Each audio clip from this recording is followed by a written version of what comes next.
ஒரு தடவை நாரதர் ஒரு தெரு வழியாக போய்கிட்டு இருந்தார். வழியில் ஒருத்தர் வேத சாஸ்திரம்லாம் படிச்சுக்கிட்டு உட்காந்துருந்தார். அவர் நாரதரை பார்த்து எங்கே போயிட்டுருக்குறீங்கன்னு கேட்டார். கடவுளை பார்த்துட்டு வரலாம்னு போயிட்டுருக்கிறேன் அப்படின்னார் நாரதர். அப்படின்னா அவர்கிட்ட எனக்கு எப்போ முக்தி கிடைக்கும்னு கேட்டுட்டு வாங்களேன் அப்படின்னார் இவர். சரி கேட்டு வரேன் அப்படின்னு சொல்லிவிட்டு நாரதர் நடந்தார். கொஞ்சம் தூரத்தில் ஒரு மரத்தடியில் ஒரு தொழிலாளி செருப்பு தைச்சிக்கிட்டு உட்காந்துருந்தார். அந்த ஆளும் அதே மாதிரி கேட்டுக்கிட்டார். எனக்கு எப்போ முக்தி கிடைக்கும்னு கடவுள்கிட்ட கேட்டுக்கிட்டு வாங்களேன்னார். அவர்கிட்டையும் சரின்னு சொல்லிவிட்டு நாரதர் நேராக வைகுண்டத்துக்கு வந்து சேர்ந்தார். கடவுளை பார்த்தார். இவங்க 2 பேரும் சொல்லி அனுப்பின விஷயத்தை பற்றி கேட்டார். அதுக்கு கடவுள் சொன்னார், அந்த செருப்பு தைக்கிற தொழிலாளி உடல் நீத்ததும் உடனே என்னை வந்து அடைவான். ஆனால் அந்த சாஸ்திரம் படித்த ஆள் இப்போதைக்கு என்கிட்ட வந்து சேரமாட்டான். அவன் இன்னமும் பல பிறவிகள் எடுத்து அங்கேயே இருக்க வேண்டியிருக்குது. எப்போ இங்கே வந்து சேருவான்னு எனக்கே தெரியாது அப்படின்னார். நாரதருக்கு இதோட ரகசியம் என்னங்கிறது புரியல. எனக்கு ஒன்றும் புரியலையேன்னாரான் கடவுள்கிட்ட. சீக்கிரம் புரிஞ்சுக்குவேன், நீ திரும்பி போகிறப்போ நான் இங்கே வைகுண்டத்தில் என்ன செஞ்சுக்கிட்டு இருக்கேன்னு கேட்டால், ஒரு ஊசியின் துவாரத்தில் ஒரு யானையை கோத்துக்கிட்டு இருக்கிறேன்னு அவங்கக்கிட்ட சொல்லு அப்படின்னார் கடவுள் சிரிச்சுக்கிட்டே. நாரதர் பூமிக்கு திரும்பினார். கடவுளை பார்த்தீங்களா எப்படி இருக்கார் அப்படின்னு விசாரித்தார். வேத சாஸ்திரம் படித்தவர். ஓ பகவானா, அவர் யானையை ஊசியின் காதில் நுழைச்சிக்கிட்டு இருக்கிறார் பார்த்தேன்னார் நாரதர். ஊசி காதில் யானையா? அது எப்படி முடியும்? நீங்கள் சொல்கிறத நான் நம்ப மாட்டேன்னு விட்டார் அவர். சரி, இந்த ஆளுக்கு இறைவன் பேரில் நம்பிக்கை இல்லை அப்படிங்கிறத நாரதர் புரிஞ்சுக்கிட்டார். அடுத்தபடியாக அந்த தொழிலாளி இருந்த இடத்துக்கு போனார். இறைவனை பார்த்தீங்களான்னு கேட்டார் அவர். பார்த்தேன், ஒரு ஊசி துவாரத்தில் யானையை கோத்துக்கிட்டு இருந்தார் அப்படின்னு சொல்லிவிட்டு நாரதர் அந்த ஆள் முகத்தை கவனித்தார். அந்த தொழிலாளி இதை கேட்டுட்டு கொஞ்சம் கூட ஆச்சரியப்படலை. அவரால் முடியாத காரியம் கூட உண்டானார். என்ன இப்படி சொல்கிற? ஊசியின் துவாரத்தில் யானையை கோக்க முடியும்னு நீ நம்புறியா அப்படின்னு கேட்டார் நாரதர். நிச்சயமாக நம்புகிறேன்னார் அவர். அது எப்படி அப்படின்னு கேட்டார் இவர். இதை பாருங்கள், நான் இந்த ஆலமரத்தடியில் தான் தினமும் உட்காந்துருக்கிறேன். தினமும் இந்த மரத்திலிருந்து எவ்வளவோ பழம் கீழே விழுது. இந்த பழத்தில் இருக்கிற ஒவ்வொரு விதையிலேயும் உள்ள ஒரு ஆலமரம் இருக்குது. ஒரு சின்ன விதைக்குள்ள ஒரு பெரிய ஆலமரம் இருக்க முடியுங்கிறப்ப ஊசி துவாரத்தில் கடவுள் யானையை நுழைய வச்சாருங்கிறத ஒத்துக்கிறதுல என்ன கஷ்டம் இருக்குது அப்படின்னு ரொம்ப சர்வசாதாரணமாக பதில் சொன்னாராம் அந்த தொழிலாளி. நாரதர் யோசனை பண்ணார். இந்த தொழிலாளி வேத சாஸ்திரங்களையெல்லாம் படிக்கலைன்னா கூட அறிவுபூர்வமாக சிந்தித்து இறைவனை நம்புகிறான். அதனால தான் கடவுள் இந்த ஆளுக்கு சீக்கிரம் முக்தி கிடைக்கும்னு சொன்னார் அப்படிங்கிறத புரிஞ்சுக்கிட்டாராம்.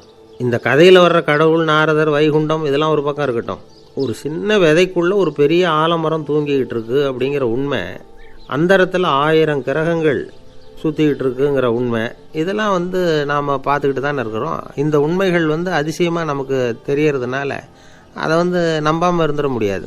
இயற்கையை பரிபூர்ணமாக நம்புங்கள், அந்த நம்பிக்கையே நம்ம வாழ்க்கைக்கு ஆதாரம் அப்படிங்கிறத விளக்கிறதுக்காக தான் இந்த கதை. இந்த காலத்தில் நம்ம பிள்ளைங்களுக்கெல்லாம் இது மாதிரி நம்பிக்கை அதிகமாகவே இருக்குது. ஒரு நாள் ஒரு சின்ன பையன்கிட்ட கேட்டேன், ஏன்பா கடவுள் ஒரு பானைக்குள்ளே ஒரு யானையை நுழைய வச்சுட்டாருன்னு சொன்னால் அதை நீ நம்புவியா அப்படின்னு கேட்டோம். நம்புவேன் சார், அது ஒன்றும் பெரிய அதிசயம் இல்லைன்னா. எப்படிறான்னு கேட்டோம். எப்படின்னா அந்த பானை அந்த யானையை விட பெருசாக இருந்திருக்கும், அவ்வளவுதான் அப்படின்னு சொல்கிறான். ஒரு ஊரில் ஒரு ராஜா இருந்தார். அவர் அடிக்கடி காட்டுக்கு வேட்டையாட போவார். சில நண்பர்களையும் கூட அழைச்சிக்கிட்டு போவார். காட்டுக்கு போனதும் ஆளுக்கு ஒரு பக்கமாக போய் வேட்டையாடுவாங்க. சாயந்தரமாக திரும்பி வருவாங்க. மறுநாள் அரண்மனையில் உட்காந்து ஒவ்வொருத்தரும் அவங்க அனுபவங்களை எல்லாம் சொல்லிக்குவாங்க. அவங்க வீரத்துக்கு தகுந்த மாதிரி பரிசை அந்த ராஜா கொடுப்பார். இது மாதிரி ஒரு தடவை எல்லாரும் வேட்டைக்கு போயிட்டு திரும்பி வந்ததும் உட்காந்து பேச ஆரம்பிச்சிருக்கிறாங்க. ஒருத்தன் சொன்னான், தன்னுடைய வீர தீர செயலை பற்றி அளக்க ஆரம்பிச்சிட்டான். ஏன்னா அதுக்கு பரிசு கிடைக்க போகுதில்ல, அதனால்.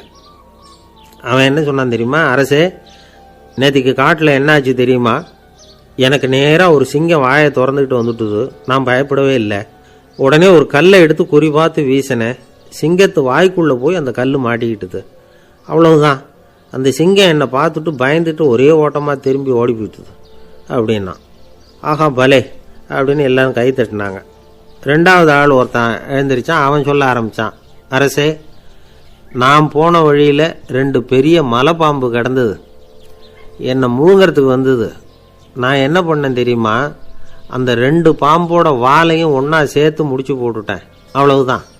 அது அங்கே இழுக்க இது இங்கே இழுக்க முடிச்சு நல்லா இறுகி போட்டுது அப்படின்றான். ஆஹா அற்புதம்னு சொல்லி எல்லாரும் கை தட்டினாங்களாம். அடுத்தபடியாக 3வது ஆள் ஒருத்தன் வந்தான். அவன் சொல்ல ஆரம்பித்தான், மன்னா, நான் போன பாதையில் குறுக்க ஒரு ஆறு, அதில் இறங்கி குளித்தேன். யாரோ காலை பிடிச்சி இழுக்கிறது மாதிரி இருந்தது. திரும்பி பார்த்தா ஒரு பெரிய முதலை.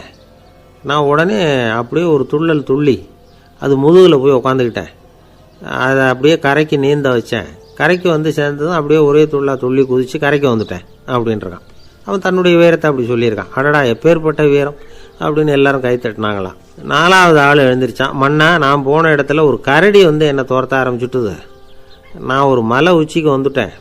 அதுக்கப்புறம் ஒரு அடி எடுத்து வச்சாலும் அதில் பாதாளத்தில் விழ வேண்டியது தான். அந்த நேரம் பார்த்து ஒரு பெரிய ராட்சச கழுகு அந்த பக்கமாக பறந்து வந்தது. நான் உடனே அப்படியே உயர எழும்பி அந்த கழுகோட காலை பிடிச்சிக்கிட்டேன். அப்படியே தொங்கிக்கிட்டே வந்தேன். ஒரு நல்ல இடம் வந்ததும் தொப்புன்னு கீழே குதிச்சு நடந்து வந்துட்டேன்னா. இதுக்கும் எல்லாரும் கை தட்டுறாங்க. கடைசியாக ஒரு ஆள் எழுந்திரிச்சான், அரசே, நான் வந்து போன வழியில் ஒரு பெரிய யானை குறுக்க வந்தது. பயங்கரமாக சத்தம் போட்டுக்கிட்டே வந்தது. நான் பயந்து ஓடலை. உடனே என்ன பண்ணேன் தெரியுமா?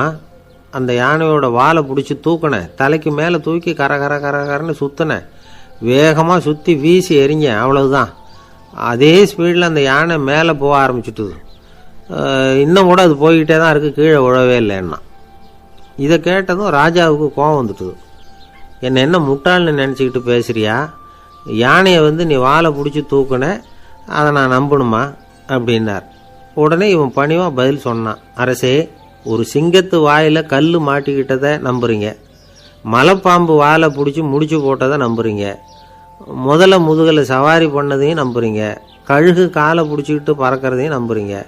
அப்படி நம்புறப்போ நான் சொன்னதை மட்டும் நம்பக்கூடாதா அப்படின்னு கேட்டானான். பொய் சொன்னவங்கெல்லாம் தலையை தொங்க போட்டுக்கிட்டாங்களாம். ராஜா அவங்கள பார்த்து சொன்னாராம், நீங்கள் எல்லாரும் என்னை முட்டாளாக்கியிருக்கிறீங்க. கடைசியாக பேசின இவன் தான் எனக்கு உண்மை எது பொய் எதுங்கிறத புரிய வச்சிருக்கிறான். இவன் தான் உண்மையான தைரியசாலி அப்படின்னு சொல்லி அவனுக்கே பரிசையெல்லாம் கொடுத்து பாராட்டினாராம். இப்படி ஒரு கதை. உண்மையை நிலைநாட்டுகிறவன் தான் உண்மையான வீரன் அப்படிங்கிறத இதிலிருந்து நாம் புரிஞ்சுக்கணும்.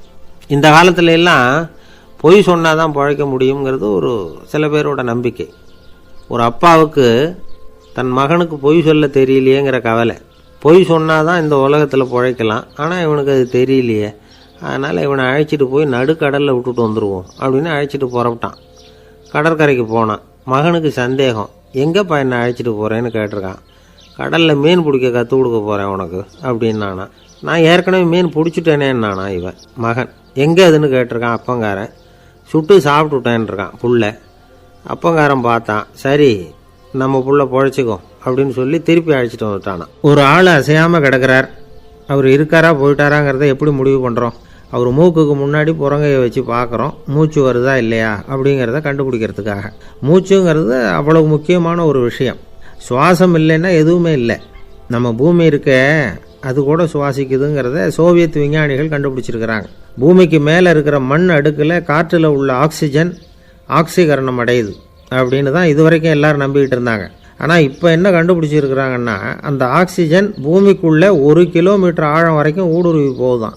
பூமிக்குள்ளே 2 பக்கமும் பல கிலோமீட்டர் வரைக்கும் பரவுதான். பூமிக்குள்ளே இருக்கிற நீர்நிலை அடுக்குகள் தான் நுரையீரல் செய்கிற வேலையை செய்யுதான். நம்ம உடம்புல நுரையீரல் இல்லைன்னா ஒன்றும் நடக்காது. ஒரு மரத்தை தலைகீழாக தொங்க போட்டால் எப்படி இருக்கும்? அப்படி யோசிச்சு பாருங்கள். அப்படி தான் இதுவும், நுரையீரலும் அப்படி தான் இருக்கும். வலது பக்கம் ஒன்று, இடது பக்கம் ஒன்று. வலது பக்கம் நுரையீரல் கொஞ்சம் பெருசாக இருக்கும். நுட்பமான நரம்பு குழாய்கள் அதில் இருக்கும். கோடிக்கணக்கான நுண்ணிய குழாய்களை வச்சுக்கிட்டு தான் அது வேலை செய்யுது. 25 கோடி குழாய்கள் இருக்கும். அதை அப்படியே முழுசாக பிரித்து பரப்புனா ஒரு டென்னிஸ் கோர்ட்டில் பாதி பரப்பளவு இருக்குமா. நுரையீரல் நிறம் கருஞ்சிவப்பு தான். புகை அதிகமாக உள்ளே போச்சுன்னா அது கருப்பாயிடுது. காற்றுல உள்ள பிராணவாயுவை இது இழுத்து எடுத்துக்கிட்டு ரத்தத்தை சுத்தப்படுத்துகிற முக்கியமான வேலையை இது செய்யுது. அசுத்த காற்றை வெளியில் அனுப்பி வச்சுருது. ஒருத்தர் வேகமாக ஓடி வரார், அவருக்கு மூச்சு இறைக்கும். பயங்கரமாக எதையாவது பார்த்து விடுறார், உடனே மூர்ச்சி ஆகிடுவார். இது மாதிரி சமயங்களில் வேறு எந்த தூண்டுதலும் இல்லாமல் நுரையீரல் தானாகவே இயங்கும். இப்படி ஒரு அவசியம் ஏற்படுறப்போ இயக்கத்தை தூண்டி விடுற முக்கியமான இணைப்பு மூளைக்கு கீழே முதுகு எலும்புக்கு மேற்பகுதியில் இருக்குது. அது உடனே சுவாசத்துக்கு அவசர உதவியை கொடுக்குது. இப்போ ஒருத்தர் பேசாமல் உட்காந்துருக்கார். இந்த சமயத்தில் அவருக்கு 1 பங்கு காற்று தேவைப்படுதுன்னு வச்சுக்கோங்க. அவர் எழுந்திரிச்சு நடக்கும் பொழுது 1.5 மடங்கு தேவைப்படும். ஓடினார்னா 3 மடங்கு தேவைப்படும். படுத்துருக்கிறப்ப 1/2 மடங்கு தான் தேவைப்படும். இதுக்கு நிமிஷத்துக்கு 16 தடவை மூச்சு விட்டாகணும்.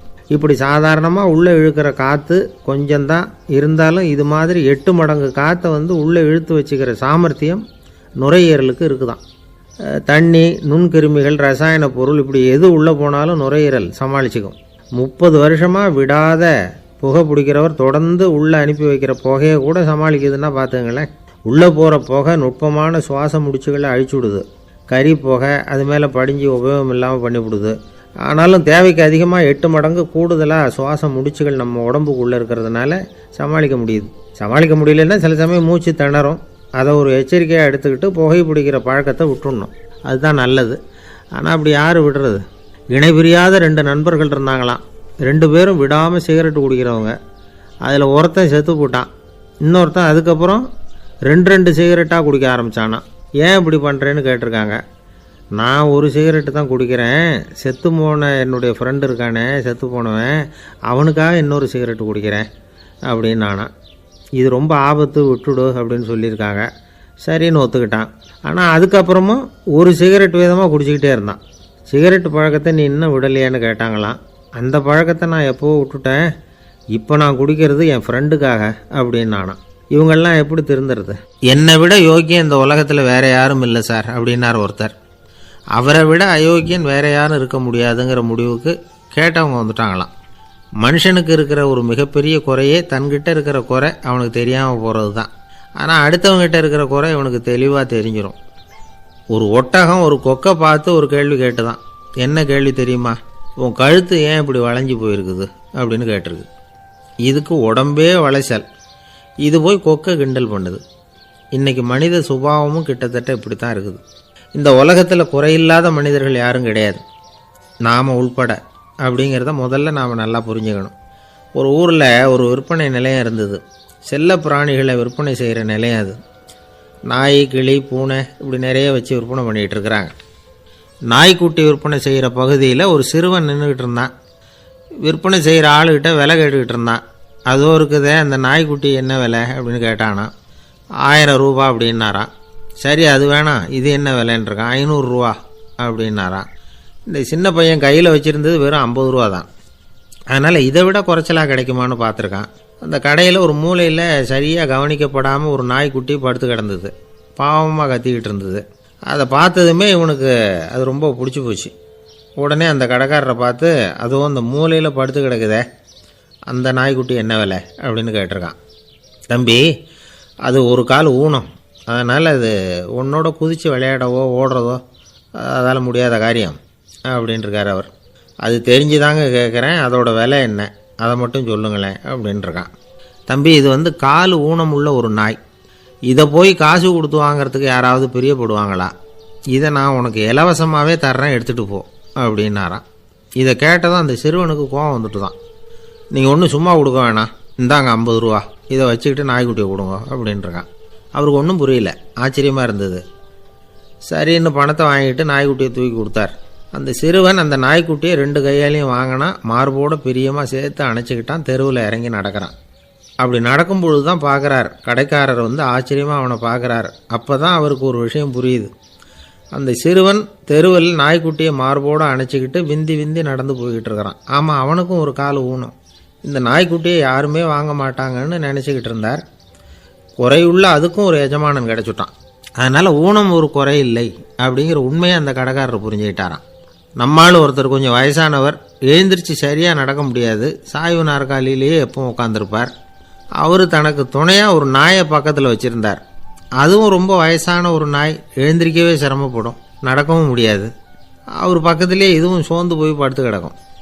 அந்த பெரியவரை பார்க்க வந்த ஒருத்தர் கேட்டார், ஏங்க, ஒரு சின்ன பையனை உங்களுக்கு துணையாக வச்சுக்கப்படாதா? இந்த நாயை உங்களுக்கு பாதுகாப்பாக வச்சுருக்கிறீங்களே, உங்களுக்கு ஒரு ஆபத்துன்னா இது எப்படி உங்களுக்கு உதவ முடியும் அப்படின்னார். அப்போ அவர் சொன்னாராம், எனக்கு ஒரு ஆபத்துன்னா அந்த சமயத்தில் இந்த நாய் என்னை தனியாக விட்டுட்டு ஓடி போயிடாமல் இருக்கணும்ல, அதுக்காக தான் இதை நான் வச்சுருக்கிறேன் அப்படின்னாராம். நம்மளில் சில பேர் ரொம்ப தைரியமாக இருப்பாங்க. நாம் கூட சொல்கிறது உண்டு, அந்த ஆளுகிட்ட வர்றதுக்கு எமன் கூட பயப்படுவான் அப்படின்னு சொல்கிறது உண்டு.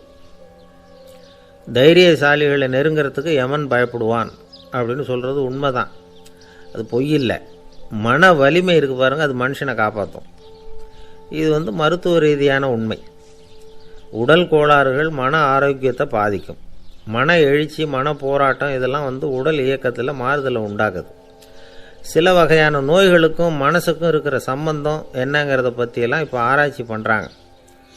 ஆஸ்மா, மூட்டு வலி, பெருங்குடல் அழற்சி, உயர் இரத்த அழுத்தம், சோரியாசிஸுங்கிற தோல் வியாதி, வயிற்று புண்ணு, இந்த தைராய்டு நச்சுத்தன்மை, இது மாதிரி நோய்களை உண்டாக்குறதுல மனசோட பங்கு என்னங்கிறத பற்றியெல்லாம் ஆய்வு பண்ணி பார்த்துருக்குறாங்க.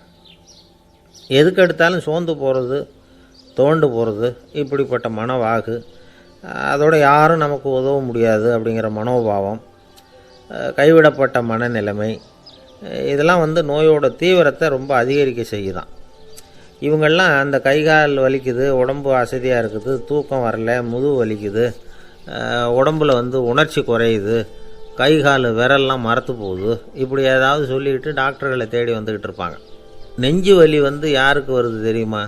பதற்றம், போட்டி மனப்பான்மை, அளவுக்கு அதிகமான வேகம், துடிப்பு, பேராசை, இதுலேயும் கட்டுப்பாடு, நேரம் தவறாமை, அப்புறம் இதெல்லாம் உள்ள மனவாக உள்ளவங்க இருக்கிறாங்கல்ல, அவங்க பெரும்பாலும் நெஞ்சு வலிக்கு ஆளாயிடுறாங்களாம். ஃப்ரீட்மேன் அப்படிங்கிறவர் நிறைய ஆராய்ச்சியெல்லாம் பண்ணி பார்த்துட்டு இதை உறுதிப்படுத்தியிருக்கிறார். அவர் பண்ணின ஆராய்ச்சியில் என்னெல்லாம் தெரிய வந்தது தெரியுமா? பொறுப்பு அதிகம் உள்ளவங்களுக்கு கண்டிப்பாக இரத்த அழுத்தம் வரும், அதிகமாக இருக்குமா. அதே மாதிரி கண்டிப்பாக இருக்கிறாங்கல்ல, அவங்களுக்கும் இரத்த அழுத்தம் அதிகரிக்குமா.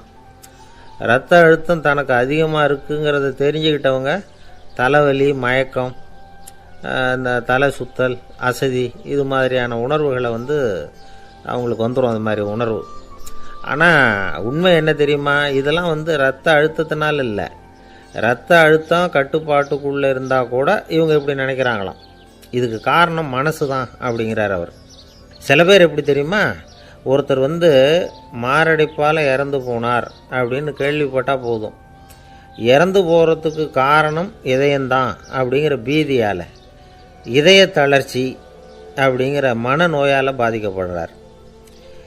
இவங்கெல்லாம் அடிக்கடி தங்களுடைய இதய பகுதியை தொட்டு பார்த்துக்குவாங்க, நாடியை பிடிச்சி பார்த்துக்குவாங்க, அடிக்கடி மூச்சை உள்ளுக்கு இழுத்து வெளியில் விட்டு வலி வருதா அப்படின்னு பார்த்துக்கிட்டு இருப்பாங்க. வேறு எங்கேயாவது வலிச்சா கூட நெஞ்சை வலிக்குதா அப்படின்னு பார்ப்பாங்க. நெஞ்சு வலிக்குதுன்னு கூட சில பேர் சொல்ல ஆரம்பிச்சிருவாங்க. ஆஸ்மாவுக்கும் மனசுக்கும் சம்பந்தம் உண்டு. தீர்வு காண முடியாத மன போராட்டங்கள் எல்லாத்துக்கும் அடுத்தவங்களையே சார்ந்து இருக்கிற மனநிலை, இதெல்லாம் ஆஸ்மாவினுடைய தீவிரத்தை அதிகப்படுத்திடும். பயம், இது எப்படின்னா என்ன நடக்குமோங்கிற பதற்ற நிலை, அப்புறம் இந்த பயம், இதெல்லாம் சுவாசித்தலை அதிகரிக்க செய்யுது இல்லையா. இதனால் இரத்தத்தின் காரத்தன்மை அதிகமாகி நோயின் தீவிரமும் அதிகமாகுது. மன போராட்டம், மனக்கவலை, மன இறுக்கம், இதெல்லாம் தோல் வியாதியை தூண்டி விடுதான். இது மாதிரி இன்னும் எவ்வளவோ இருக்குது. அதனால் இன்றைக்கி நமக்கு தேவை என்னென்னா மன வலிமை, மலர்ந்த முகம், இது ரெண்டும் இருந்துட்டுதுன்னா பலவிதமான நோய்கள் நம்மக்கிட்ட நெருங்கி வராது. டாக்டர், என்ன நெருங்காமல் இருக்கிறதுக்கு நான் ஒரு காரியம் பண்ணுறேன் அப்படின்னார் ஒருத்தர். அவர் என்ன அர்த்தத்தில் சொன்னார்னா, டாக்டர் அவரை நெருங்காமல் இருக்கிறதுக்கு அவர் ஒரு காரியம் பண்ணுறாராம். நண்பர்கிட்ட சொன்னார். நண்பர் கேட்டார், அது என்ன காரியம் பண்ணுற அப்படின்னு கேட்டார். தினம் ஒரு ஆப்பிள் பழம் சாப்பிட்றேன்னார் அவர்.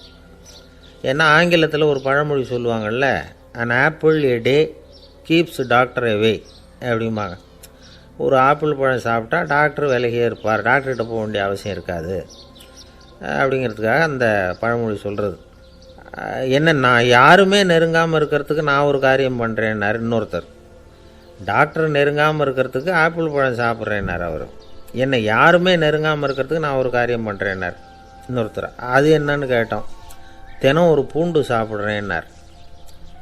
ஏ கார்லிக் எ டே கீப்ஸ் எவ்ரிபடி அவே அப்படின்னு அதுக்கு ஒரு புது விளக்கமும் கொடுத்தார். காசி மாநகரத்தை பிரம்மதத்தன் அப்படிங்கிற ராஜா ஆட்சி பண்ணிட்டு வந்தார். அவர் ஒவ்வொரு வருஷமும் ஒரு திருவிழா நடத்துறது வழக்கம். எல்லா தேசத்திலிருந்தும் எல்லா வகையான ஜனங்களும் அதில் கலந்துக்குவாங்க. ஒரு சமயம் அது மாதிரி விழா நடந்துக்கிட்டு இருந்தது. வைகுண்டத்திலிருந்து, தேவலோகத்திலிருந்து நிறைய தேவகுமாரர்கள்லாம் காசி நகருக்கு அப்போது வந்திருந்தாங்க. அதில் முக்கியமாக ஒரு 4 தேவகுமாரர்கள், அந்த 4 பேரையும் சுற்றி ஏகப்பட்ட கூட்டம். அப்படி என்ன விசேஷம் அவங்கக்கிட்ட அப்படின்னா மற்றவங்கள விட அவங்க முகம் அழகாக இருந்ததா அப்படி பார்த்தா அப்படியும் இல்லை. அவங்க அணிஞ்சிருந்த மலர் மாலைகள் தான் அதுக்கு காரணமாக. அந்த மலர்கள்லேருந்து அப்படி ஒரு அபூர்வமான நறுமணம். இதுக்கு முன்னாடி இப்படி ஒரு நறுமணத்தை அந்த ஊர் ஜனங்க அனுபவிச்சதே இல்லை. அதுதான் அந்த 4 பேரையும் சுற்றி கூட்டம். எல்லாரும் கேள்வி கேட்க ஆரம்பித்தாங்க. உடனே அந்த 4 தேவகுமாரர்களும் எல்லாருக்கும் தெரியும்படியாக வானத்தில் எழும்பி கொஞ்சம் உயரமாக நின்றுக்கிட்டாங்க. கீழே நின்றுக்கிட்டு இருந்த அரசன்லேருந்து ஆண்டி வரைக்கும் ஒருத்தர் பாக்கி இல்லாமல் ஒரே குரலில் எல்லாரும் அவங்கள பார்த்து, எங்களுக்கும் இது மாதிரி மாலையை போட்டுக்கணும்னு ஆசையாக இருக்குது, அதுக்கு நீங்கள் தான் அருள் பண்ணணும் அப்படின்னு கேட்டுக்கிட்டாங்க. மாலை போட்டுக்கிறதுனா எல்லாருக்கும் ஆசையாக தானே இருக்கும். அந்த 4 தேவகுமாரர்களில் ஒருத்தர் புத்தர் பிரான். அவர் சொன்னார், பூலோகவாசிகளே, நான் சொல்கிறத கொஞ்சம் பொறுமையாக கேளுங்க. கக்காரு அப்படிங்கிற கற்பக விருஷத்தின் மலர்களால் தொடுக்கப்பட்டது இந்த மாலை. இதுக்கு நிறைய சக்தி உண்டு. எந்த காலமும் இது வாடாது, வாசனையும் குறையாது. ஆனால் இதை அணிந்து கொள்றதுக்கு சில தகுதிகள் தேவை அப்படின்னார். என்ன தகுதி அது சொல்லுங்களேன் அப்படின்னு ஏக காலத்தில் எல்லாரும் சத்தம் போட்டாங்க. தீய இயல்புகள் உள்ளவங்க, இழிந்த சிந்தனை, இழிந்த செயல் உள்ளவங்க இந்த மாலையை அணிய முடியாது அப்படின்னார். அவ்வளோதான். கூட்டத்தில் சத்தம் போட்டவங்கள்லாம் மெதுவாக அப்படி அடங்க ஆரம்பிச்சிட்டாங்க.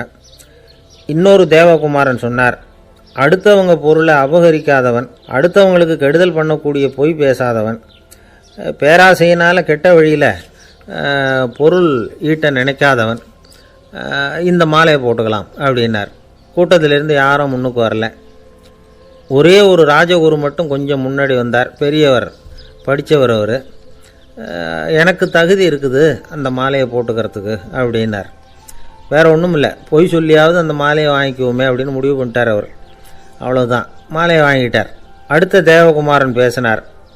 யாருக்கு திடமான அறிவும் மனமும் இருக்குதோ, யாருக்கு நல்ல காரியங்களில் அசையாத ஈடுபாடு இருக்குதோ, நல்ல அரிய பொருள்களை தனியாக தான் மட்டும் அனுபவிக்க விரும்பாதவர் யாரோ அவர் முன்னாடி வந்து இந்த மாலையை வாங்கிக்கலாம் அப்படின்னார். அந்த தகுதியும் எனக்கு இருக்குன்னார் ராஜகுரு. மாலையை வாங்கி போட்டுக்கிட்டார். இன்னொரு ராஜகுமாரன் பேச ஆரம்பித்தார். அறநெறியில் செல்வம் சேர்க்கணும், ஆடம்பர பொருள்களுக்கு அடிமையாகக்கூடாது, வெற்றி அடைஞ்சாலும் கர்வம் வரக்கூடாது, அப்படிப்பட்டவங்க இந்த மாலையை போட்டுக்கலாம்னார். துணிஞ்சு பொய் சொல்லி அதையும் வாங்கி கழுத்தில் போட்டுக்கிட்டார் இந்த ராஜகுரு. இன்னொரு ராஜகுமாரன் சொன்னார், சான்றோர்களை நிந்திக்காதவங்க, புறம் பேசாதவங்க இந்த மாலையை போட்டுக்கலாம்னார். அதையும் வாங்கி போட்டுக்கிட்டார். திருவிழா முடிஞ்சுது, எல்லாரும் திரும்பி போயிட்டாங்க. மறுநாள் ராஜகுரு 4 மாலைகளையும் போட்டுக்கிட்டு ராஜசபைக்கு வரார். வந்தவர் ரொம்ப அவஸ்தையோடு வர்றார். மாலையெல்லாம் வாடி போயிட்டுது, வாசனை எதுவும் கிடையாது. அது மட்டும் இல்லை, அவருக்கு கடுமையான தலைவலி வேறு வந்துட்டுது. துடிச்சு போயிட்டார். மாலையை கழட்டவும் முடியல. ஜனங்கள்லாம் அவரை பார்த்து சிரிக்க ஆரம்பிச்சிட்டாங்க.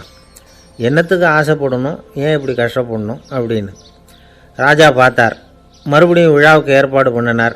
தேவகுமாரர்கள்லாம் வந்தாங்க. ராஜகுரு வந்தார். மக்கள் முன்னிலையில் அவங்க காலில் விழுந்தார், மன்னிப்பு கேட்டுக்கிட்டார். இந்த மாலையை போட்டுக்கிற தகுதி எனக்கு இல்லை. தகுதி இல்லாத ஒருத்தன் தகாத தகுதியை பொய் மூலம் பெறணும்னு ஆசைப்படுறாங்களே, அவங்களுக்கெல்லாம் என்னுடைய தண்டனை ஒரு எச்சரிக்கையாக இருக்கட்டும்னார். அதுக்கப்புறம் தேவகுமாரர்கள் அவர் கழுத்தில் இருக்கிற மாலையை கழட்டினாங்களாம். அந்த மாலைகளும் பழையபடி மனம் கொடுக்க ஆரம்பிச்சுட்டு தான். இதுலேருந்து நாம் தெரிஞ்சுக்க வேண்டியது என்னென்னா, நமக்கு தகுதி இல்லாத ஒரு கௌரவம் நம்மக்கிட்ட தானாக வந்தால் கூட அதை தவிர்த்து விடுறது தான் நல்லது. அதுதான் புத்திசாலித்தனம். ஒருத்தர் வந்தார். சார், எங்கள் இலக்கிய மன்ற விழாவுக்கு நீங்கள் தலைமை தாங்கணும்னார். உடனே இவர் சொன்னார், பேச்சாளர், சார், இலக்கியத்தை பற்றி பேசுகிற தகுதி எனக்கு இல்லையே அப்படின்னார். உடனே அவர் கூப்பிட வந்தவர் சொன்னார், அந்த தகுதி உங்களுக்கு இல்லைங்கிறது எங்களுக்கும் தெரியும் சார், அதனால தான் உங்களை தலைமை தாங்க கூப்பிட்றேன் அப்படின்னார். அது சரி, தலைமைன்னா அதுக்கு இவர் என்னதான் அர்த்தம் பண்ணுறாருன்னு தெரியல. ஒரே ஒரு ஊரில் ஒரு ராஜா இருந்தார். அவர் பேரில் மக்களுக்கு ரொம்ப மரியாதை. அவ்வளவு நல்லா ஆட்சி புரிஞ்சுக்கிட்டு வந்தார். அவருக்கு வயசாகிட்டுது. அதனால் ஒரு நாள் அமைச்சரை கூப்பிட்டார். இதை பாருங்கள், எனக்கு வயசாகிட்டுது, அதனால் இந்த அரச பொறுப்பையெல்லாம் நீங்கள் ஏற்றுக்குங்க அப்படின்னார். அதுக்கப்புறம் ராணியை கூப்பிட்டார். வா, நாம் இனிமேல் இங்கே இருக்க வேணாம், காட்டுக்கு போய் தவம் பண்ணலாம் அப்படின்னு கூப்பிட்டார். இந்த செய்தி மக்களுக்கு அறிவிக்கப்பட்டது. மக்கள் உடனே கூட்டம் கூட்டமாக அரண்மனைக்கு வர ஆரம்பிச்சிட்டாங்க. மன்னரை போய் பார்க்குறாங்க. அரசே, தாங்கள் எங்களுக்கு தந்தை மாதிரி, நீங்கள் காட்டுக்கு போயிட்டால் நாங்கள்லாம் இங்கே எப்படி இருக்க முடியும்? எங்களுக்கெல்லாம் எந்த துன்பமும் இல்லாமல் பார்த்துக்கிட்டு வர்றீங்க. இது மாதிரியான ஒரு அரசாட்சி இல்லைன்னா மக்கள் வாழ்ந்து என்ன பயன் அப்படின்னாங்க. இருந்தாலும் என்ன பண்ணுறது, வயசாயிட்ட காரணத்தினால இந்த முடிவுக்கு வர வேண்டியிருக்குது அப்படின்னாராம் ராஜா. அப்படின்னா நீங்கள் காட்டுக்கு போக வேணாம், நாங்கள் போகிறோம். நாங்கள் அங்கே போய் தவம் பண்ணுறோம், வழிபாடு பண்ணுறோம். கடவுள் வருவார், அவர்கிட்ட வரம் வாங்கிட்டு வந்துடுறோம் அப்படின்னாங்களாம். அப்படி சொல்லிவிட்டு உடனே எல்லோரும் காட்டுக்கு போனாங்க. நாட்டு மக்கள் எல்லாரும் ஒட்டு மொத்தமாக வந்து காட்டில் உட்காந்துக்கிட்டு தவம் பண்ணுறதை பார்த்தார் கடவுள். உடனே புறப்பட்டு வந்தார். எல்லோரும் இப்படி வந்து உட்காந்துருக்குறீங்களே, என்ன வேணும் உங்களுக்கு அப்படின்னு கேட்டார். உடனே மக்கள் எல்லாரும் ஒரு குரலில் சொன்னாங்க, சுவாமி, எங்கள் மன்னன் ரொம்ப நாளைக்கு நல்லபடியாக இருக்கணும். அவர் வந்து மகிழ்ச்சியாகவும் உடல் நலத்தோடும் இருந்தால் தான் நாங்கள் அமைதியாக வாழ முடியும் அப்படின்னாங்க. சரி, அதுக்கு என்ன செய்யணும் அப்படின்னார் ஆண்டவன். எங்கள் மன்னருக்கு இன்னும் ஒரு 100 வருஷம் ஆயுளை கொடுங்க அப்படின்னாங்க. அவ்வளவு தானே, சரி அப்படியே ஆகட்டும் அப்படின்னு சொல்லிவிட்டு ஆண்டவன் போயிட்டார். மக்கள் மகிழ்ச்சியோடு திரும்பி வந்தாங்க. மன்னா, கடவுள் வரம் கொடுத்துட்டார், நீங்கள் 100 வருஷம் வாழ போகிறீங்க அப்படின்னாங்க. இதை கேட்டதும் ராணி ராஜாவை வணங்கி நான் தவம் செய்ய போகிறேன் அப்படின்னு புறப்பட்டாங்க.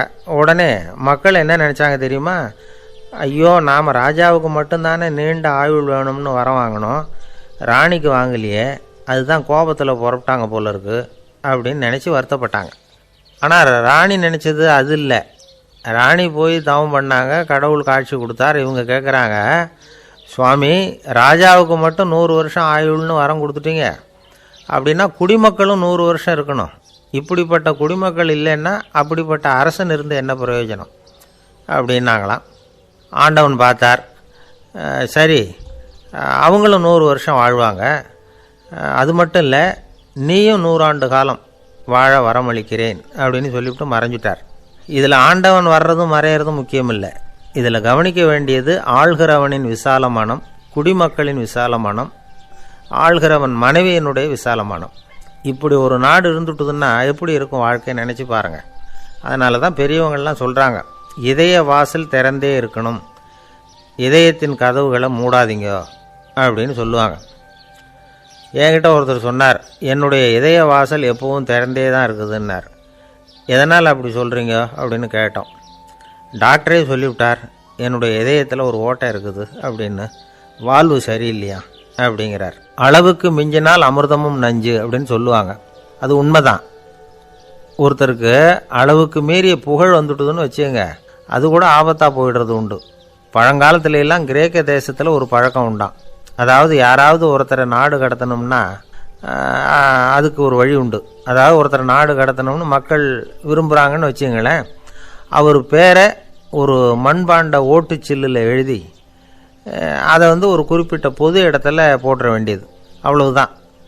இது மாதிரி பல பேர் போட்டுக்கிட்டே இருப்பாங்க, எல்லாம் அப்படியே குவிஞ்சு போயிடும். அந்த ஓட்டாஞ்சில்லு குவியலில் யாருடைய பேர் அதிகமாக இருக்குதோ அந்த நபரை ஒரு 10 ஆண்டுகள் நாடு கடத்தி விடுவாங்க. இது அந்த ஊர் வழக்கமாக. ஒரு நாள் அந்த குவியலுக்கு பக்கத்தில் ஒரு ஆள் நின்றுக்கிட்டு இருக்கிறான். அவன் கையில் ஒரு ஓட்டாஞ்சில்லு வச்சுருக்கிறான். அதில் யாரோட பேரையோ எழுதணும், எழுதி அந்த இடத்துல போடணுங்கிறது அவன் ஆசை. ஆனால் அவன் படிக்காதவன், அதனால் எழுத தெரியல. யாராவது அந்த வழியாக வர்றாங்களான்னு பார்த்துக்கிட்டே நின்றுக்கிட்டு இருந்தான். ஒரு பெரியவர் வந்துக்கிட்டு இருந்தார். அவர்கிட்ட ஓடினான், கையில் இருந்த மண்பாண்ட சில்லை கொடுத்தான். ஐயா, இதில் ஒரு பேர் எழுதி கொடுங்களேன்னா. அந்த பெரியவர் அதை வாங்கி கையில் வச்சுக்கிட்டு, என்ன பேர் எழுதணும் சொல்லு அப்படின்னா. இவன் சொன்னான், அரிஸ்டைடிஸ் அப்படின்னு எழுதுங்க அப்படின்னா. இதை கேட்டதும் அந்த பெரியவருக்கு அதிர்ச்சி. ஏன்னா அவர் தான் அரிஸ்டைடிஸ், தத்துவ மேதை அரிஸ்டைடிஸ் அவர். இருந்தாலும் நான் தான் அதுங்கிறத காட்டிக்காமல் அந்த ஆளுகிட்ட கேட்டார், அது சரிப்பா, அரிஸ்டைடிஸுங்கிற பேரை எழுத சொல்கிற, அவர் உனக்கு என்ன கெடுதல் பண்ணார், அவர் பேரை இதில் எழுத சொல்கிறியே அப்படின்னு கேட்டிருக்கார். அதுக்கு இவன் சொன்னானா, அவர் எனக்கு எந்த கெடுதலும் பண்ணலை, அவரை நான் பார்த்தது கூட இல்லை அப்படின்ட்டுருக்கான். அப்புறம் எதுக்காக அவரை வந்து நாடு கடத்தணும்னு நீ ஆசைப்படுற அப்படின்னு கேட்டிருக்கார்.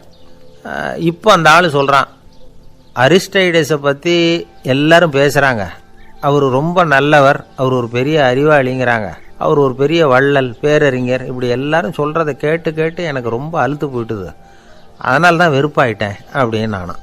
இதிலேருந்து என்ன தெரியுது, நாம் நல்லவனாக இருக்கிறதுல ஒன்றும் இடைஞ்சல் இல்லை, ஆனால் நம்மளை நல்லவன் நல்லவன் எல்லாரும் சொல்ல ஆரம்பிச்சிட்டாங்கன்னு வச்சுக்கோங்க, அப்போ இடைஞ்சல் ஆரம்பம்னு அர்த்தம். எதுவுமே அளவுக்கு மிஞ்சி போகாமல் பார்த்துக்க வேண்டியது ரொம்ப அவசியம். அளவுக்கு அதிகமாக ஆசைப்படாதவங்களில் ஆப்ரஹாம் லிங்கனும் ஒருத்தரான். அவர் ஒரு தடவை தன்னுடைய நண்பர்கள்கிட்ட பேசிக்கிட்டு இருந்தாராம். ஒருத்தர் கேட்டிருக்கார், ஒரு மனுஷனுக்கு கால்கள் எவ்வளோ உயரம் இருக்கணும் அப்படின்னு கேட்டாராம். இதுக்கு ஆப்ரஹாம் லிங்கன் சொன்னாராம், அது என்ன இடுப்புலேருந்து தரையை தொடுற அளவுக்கு உயரம் இருந்தால் போதும் அப்படின்னாராம். ஒரு ஜென் துறவி, அவருக்கு ரொம்ப வயசாயிட்டுது, கடைசி காலம். நண்பர்களெல்லாம் கூப்பிட்டார். நண்பர்களே, நான் வித்தியாசமான முறையில் சாகணும்னு ஆசைப்படுறேன், அதுக்கு ஏதாவது யோசனை சொல்லுங்களேன் அப்படின்னு கேட்டாராம். நண்பர்கள் சிரித்தாங்க. என்ன பேச்சு பேசுகிறீங்க, சாவறதுங்கிறது என்ன விளையாட்டுத்தனமான காரியமா அப்படின்னு கேட்டிருக்காங்க. அந்த துறவி கொஞ்ச நேரம் யோசனை பண்ணார். அப்புறம் கேட்டாராம், இது வரைக்கும் யாராவது நடந்துக்கிட்டே இறந்துருக்குறாங்களா அப்படின்னாராம். எல்லாரும் இல்லைன்னாங்களாம். ஒருத்தர் மட்டும் சொல்லியிருக்கார், அப்படியும் ஒருத்தர் இறந்துருக்கிறதாக ஒரு கதையில் படிச்சிருக்கிறேன், ஒரு ஞானியால் தான் அப்படியெல்லாம் செய்ய முடியும் அப்படின்னு அவர் சொன்னாராம். சரி, அப்படின்னா அந்த முறை நமக்கு வேணாம், நின்றுக்கிட்டே யாராவது உயிரை விட்டுருக்காங்களா அப்படின்னு விசாரிச்சாராம். அப்படியும் ஒருத்தர் இறந்துருக்கிறார் அப்படின்னாங்களாம். மறுபடியும் அந்த துறவி யோசனை பண்ணியிருக்கிறார், ஏதாவது வித்தியாசமான முறையில் நாம் போகணும் அப்படிங்கிறது அவருடைய விருப்பம். மனிதன் எப்படி வாழ்கிறானோ அப்படி இறப்பது தான் நல்லது. சரி, யாராவது தலைகீழாக யோகம் செய்யும் நிலையில் இறந்துருக்கிறாங்களா அப்படின்னு விசாரித்தாராம். நண்பர்கள் சிரித்தாங்க. தலைகீழாக நின்னபடி இறந்ததாக நாங்கள் கேள்விப்பட்டதே இல்லை, அது முடியாத காரியம் அப்படின்ட்டுருக்காங்க. இப்போ அந்த துறவிக்கு திடீர்னு உற்சாகம் வந்துட்டுது. உடனே எழுந்திரிச்சார், தலைகீழாக நின்னார், அப்படியே உயிரை விட்டுட்டார். அவ்வளோதான். அந்த மடாலயத்தில் ஒரே குழப்பம், எப்படி அவரை கீழே இறக்கி படுக்க வைக்கிறது அப்படின்னு புரியல. இப்படி உயிர் விடுறதை பற்றி அவங்க இது வரைக்கும் கேள்விப்பட்டதும் இல்லை. உண்மையிலேயே இவர் இறந்து தான் போனாராங்கிறதும் தெரியல. சோதித்து பார்த்தாங்க, இதய துடிப்பு நாடி துடிப்பு எல்லாம் நின்று போயிருந்தது. இவர் எப்பவும் இப்படி தான், என்ன பண்ணுறது இப்போது அப்படின்னு சொல்லி எல்லாரும் குழம்பிக்கிட்டு இருக்கிற சமயத்தில் ஒரு பெரிய ஒரு யோசனை சொன்னார். இந்த துறவியோட மூத்த சகோதரி பக்கத்து மடாலயத்தில் இருக்கிறாங்க, அவங்கள இங்கே அழைச்சிட்டு வந்தால் ஏதாவது வழி கிடைக்கும் அப்படின்னார். அந்த அம்மாவுக்கு 90 வயசு. அழைச்சிட்டு வந்தாங்க. ஒரு குச்சியை ஊன்றிக்கிட்டு அப்படியே மெதுவாக நடந்து வந்தாங்க. தம்பி, தலைகீழாக நின்று உயிர் விட்டு இறக்கிறத பார்த்தாங்க. தம்பின்னு கூப்பிட்டு பார்த்தாங்க, ஒன்றும் காணோம். உடனே என்ன பண்ணாங்க, தன்னுடைய கைத்தடியால் தம்பியோட உடலை ஒரு தட்டு தட்டினாங்க. ஏப்பா, சாகிறப்பவும் உன்னுடைய குறும்புத்தனத்தை விடலையா, இப்படியாடா சாகிறது, ஒழுங்காக செத்து தொலை அப்படின்னாங்களாம். அவ்வளவுதான். உடனே அந்த துறவி திரும்பி நேராக நின்னார். அக்கா, கோவப்படாத, நான் ஒழுங்காக சாகிறேன், எப்படி செத்தா என்ன, எல்லாம் எனக்கு ஒன்று தான் அப்படின்னு சொல்லிவிட்டு அப்படியே தரையில் படுத்து உயிரை விட்டாராம். அதுக்கப்புறம் அந்த அம்மா கோலை கையில் எடுத்துக்கிட்டு அப்படியே திரும்பி கூட பார்க்காம அவங்க பாட்டுக்கு போயிட்டாங்களாம். மரணத்தை ஒரு விளையாட்டாக ஆக்கிய அந்த துறவிக்கு வாழ்க்கையே ஒரு விளையாட்டாக தான் இருந்திருக்குது. எந்த நோக்கமும் இல்லாமல் செயல்படுறதுன்னா என்னங்கிறதும் அவருக்கு தெரிஞ்சிருக்குது.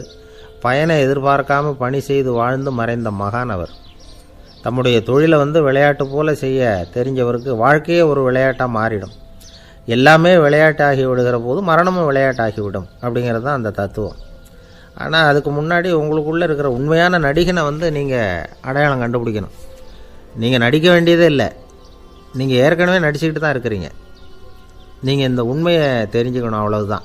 இதுதான் ஞானிகளுடைய கருத்து. நீங்கள் தெருவில் நடந்து போயிட்டுருக்கிறீங்க, எதிரில் வர்றவர் உங்களை பார்த்து எப்படி இருக்கிறீங்கன்னு கேட்குறார். நல்லா இருக்கிறேங்கிறீங்க. உண்மையிலேயே நாம் நல்லா இருக்க மாட்டோம், ஏதாவது உடம்புல கோளாறு இருக்கும். ஆனால் அப்படி சொல்லுவோம், நல்லா இருக்கிறேன் அப்படின்னு. அது நடிப்பு தானே. உங்களை சந்தித்ததில் ரொம்ப மகிழ்ச்சி அப்படின்னு சொல்கிறோம். உடனே கொஞ்சம் நிதானமாக யோசித்து பாருங்கள், உண்மையிலேயே உங்கள் மனசு மகிழ்ச்சி அடைஞ்சுட்டுதா? அது நடிப்பு தானே. வாழ்க்கையை சரியாக புரிஞ்சுக்கிட்டால் எல்லாமே நடிப்புங்கிறது புரியும். கல்யாண பத்திரிக்கை அனுப்பியிருந்தேனே, ஏன்டா வரலன்னு கேட்டான் ஒருத்தன். வந்திருந்தேனே அப்படின்னானா இவன். டேய், ஏன்டா போய் சொல்கிற, நான் பத்திரிக்கையே உனக்கு அனுப்பலையே அப்படின்ட்டுருக்கான் அவன். அதுக்கு இவன் சொன்னானா, பத்திரிக்கை அனுப்புனேன்னு நீ போய் சொல்கிறப்போ கல்யாணத்துக்கு வந்தேன்னு நான் போய் சொல்லக்கூடாதா அப்படின்னானா. ஒரு பெரிய பியானோ கலைஞர் வியன்னாவில் இருந்தார். ரொம்ப புகழ்பெற்ற இசை கலைஞர் அவர். இங்கிலாந்து மகாராணி விக்டோரியா அவருடைய சங்கீதத்தை கேட்கணும்னு ஆசைப்பட்டாங்க. அவரை அரண்மனைக்கு கூப்பிட்டாங்களாம். பியானோ வாசிக்க சொல்லி கேட்டாங்களாம். இவரும் ரொம்ப பிரமாதமாக வாய்ச்சி காட்டியிருக்கார். உடனே பாராட்டி பரிசுகள்லாம் கொடுத்து அனுப்புனாங்களாம். அந்த இசையை கேட்குறதுல அரசிக்கு ரொம்பவும் ஆர்வம் உண்டு. அதனால் அதுக்கப்புறமும் அந்த கலைஞர் அடிக்கடி அரண்மனைக்கு வர வேண்டிய அவசியம் ஏற்பட்டது. ஏன்னா அரசி கூப்பிட ஆரம்பித்தாங்க. இவர் போகணும், அங்கே இசை நிகழ்ச்சி நடத்தணும். இவர் அங்கே பாடி வாசிக்கிறது உண்டு. ஒரு தடவை மகாராணி அவரை பார்த்து, உங்கள் நாட்டு தேசிய கீதம் பாடுங்களேன் அப்படின்னு கேட்டாங்களாம். உடனே அவர் தன்னுடைய நாடான ஆஸ்திரியாவின் தேசிய கீதத்தை பாடியிருக்கிறார். அவர் பாட ஆரம்பித்த உடனே மகாராணி எழுந்திரிச்சு நின்னாங்களாம். அதுக்கு மரியாதை செலுத்துகிற நோக்கத்தோடு பாட்டு முடிகிற வரைக்கும் அப்படியே நின்றுக்கிட்டு இருந்தாங்களாம். இதுதான் அந்த அரசியினுடைய பெருந்தன்மை. அதாவது நாட்டுப்பற்றுங்கிறது அந்த அளவுக்கு அப்படி இருக்கணும். இப்படி ஒரு அரசியே நம்ம நாட்டு தேசிய கீதத்துக்கு எழுந்திரிச்சு நின்று மரியாதை செலுத்துகிறாங்க அப்படிங்கிறத புரிஞ்சிக்கும் பொழுது அந்த முதிய கலைஞரின் மகிழ்ச்சிக்கு அளவே இல்லையாம். அதுக்கப்புறம் அந்த பியானோ கலைஞர் ஒரு நாள் தன்னுடைய நண்பர் ஒருத்தர்கிட்ட பேசிக்கிட்டு இருந்தாராம். அப்போ சொன்னாராம், மகாராணியார் எனக்கு எவ்வளவோ பரிசுகள்லாம் கொடுத்துருக்குறாங்க.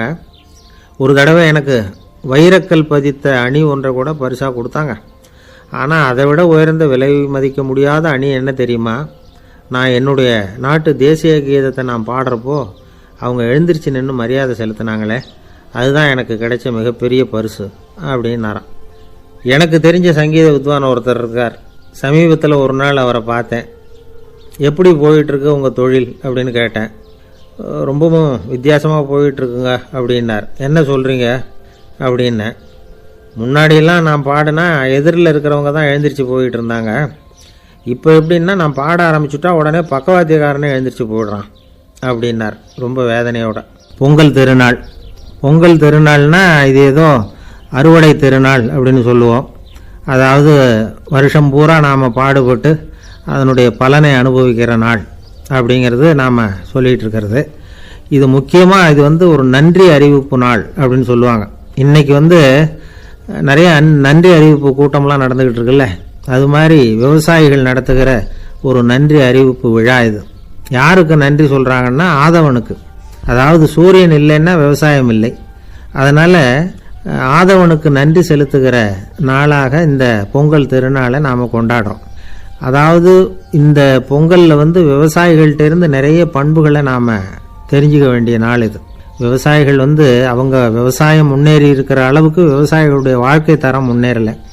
அந்த அளவுக்கு அவர்கள் நாட்டுக்காக உழைச்சிக்கிட்டு இருக்கிறாங்க. அந்த காலத்திலே அதை பற்றி ஒரு கதை சொல்கிறது உண்டு. ஒரு வயசான ஆள் நிலத்தில் ஏறு உழுதுகிட்டு இருந்தாராம். கிழிஞ்சு போன ஒரு சின்ன துண்டை தான் இடுப்பில் கட்டியிருந்தாராம். தலையில் ஒரு கந்தலை சுற்றி இருந்தார். உடம்பு பூரா சேரு, ரொம்ப ஏழை. ஏறு ஓட்டிகிட்டு இருக்கிறவர் வேறு எப்படி இருப்பார்? இருந்தாலும் அந்த ஆள் ரொம்ப ஜாலியாக பாட்டு பாடிக்கிட்டே ஏறு உழுதுகிட்டு இருந்தாராம். உடம்புல தான் அவர் ஏழையை தவிர மனசில் ஒரு ஏழையாக தெரியல. அந்த சமயத்தில் அந்த நாட்டு ராஜா அந்த பக்கமாக குதிரை மேலே வந்தாராம். வேட்டைக்கு போயிட்டு பரிவாரங்களோடு திரும்பி வந்துக்கிட்டு இருக்கிறார். ரொம்ப செல்வ செழிப்பில் இருக்கிற ராஜா அவர் இந்த வயசான விவசாயியை பார்த்துருக்கார். இந்த ஆள் ரொம்பவும் ஏழைங்கிறது அவர் பார்த்தாவே பளிச்சுன்னு தெரியுது. கட்டிக்கிறதுக்கு நல்ல துணி இல்லை, உடம்போ இழைச்சி போயிருக்குது, வயிறு முதுகில் போய் ஒட்டிக்கிட்டு இருக்கு, கண்ணு குழி விழுந்து போயிருக்குது. ஆனாலும் முகத்தை பார்த்தா சந்தோஷமாக இருக்கிற மாதிரி இருக்குது. இவ்வளோ உற்சாகமாக பாடிக்கிட்டு இருக்கிறாரே அப்படின்னு ஆச்சரியமாக நினச்சி பார்த்தார் அந்த ராஜா. சரி, அவர்கிட்ட கொஞ்சம் பேச்சு கொடுத்து பார்க்கலாம் அப்படின்னு முடிவு பண்ணார். ஐயா பெரியவரே, இப்படி கொஞ்சம் வர முடியுமான்னாராம். பொழுது போகிறதுக்குள்ளே நான் இந்த வயல் பூரா உழவு ஓட்டி ஆகணும், அதனால் பேசுகிறதுக்கு நேரம் இல்லை அப்படின்னாராம் அந்த பெரியவர். என்ன அவ்வளவு அவசரமாக? மீதி இருந்தால் நாளைக்கு உழுதுவக்கூடாதா? அது சரி, உனக்கு எத்தனை ஏக்கர் நிலம் இருக்குது அப்படின்னு விசாரிச்சிருக்கார் ராஜா. எனக்குன்னு சொந்தமாக உள்ளங்கை அளவு கூட நிலம் கிடையாது. இது எங்கள் முதலாளியோட நிலம். இதை பூராவும் உழுது முடித்தாதான் அவர் கூலி கொடுப்பார். நான் கூலிக்கு உழுதுகிட்டு இருக்கிறேன்.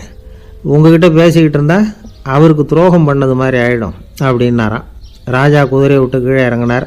வரப்பில் நடந்து அந்த பெரியவர்கிட்டயே போனாராம். சரி, ஒரு நாள் பூரா உழுதா உனக்கு எவ்வளவு கூலின்னு கேட்டிருக்கார். 8 அணா கூலி கிடைக்கும்னாராம் அவர்.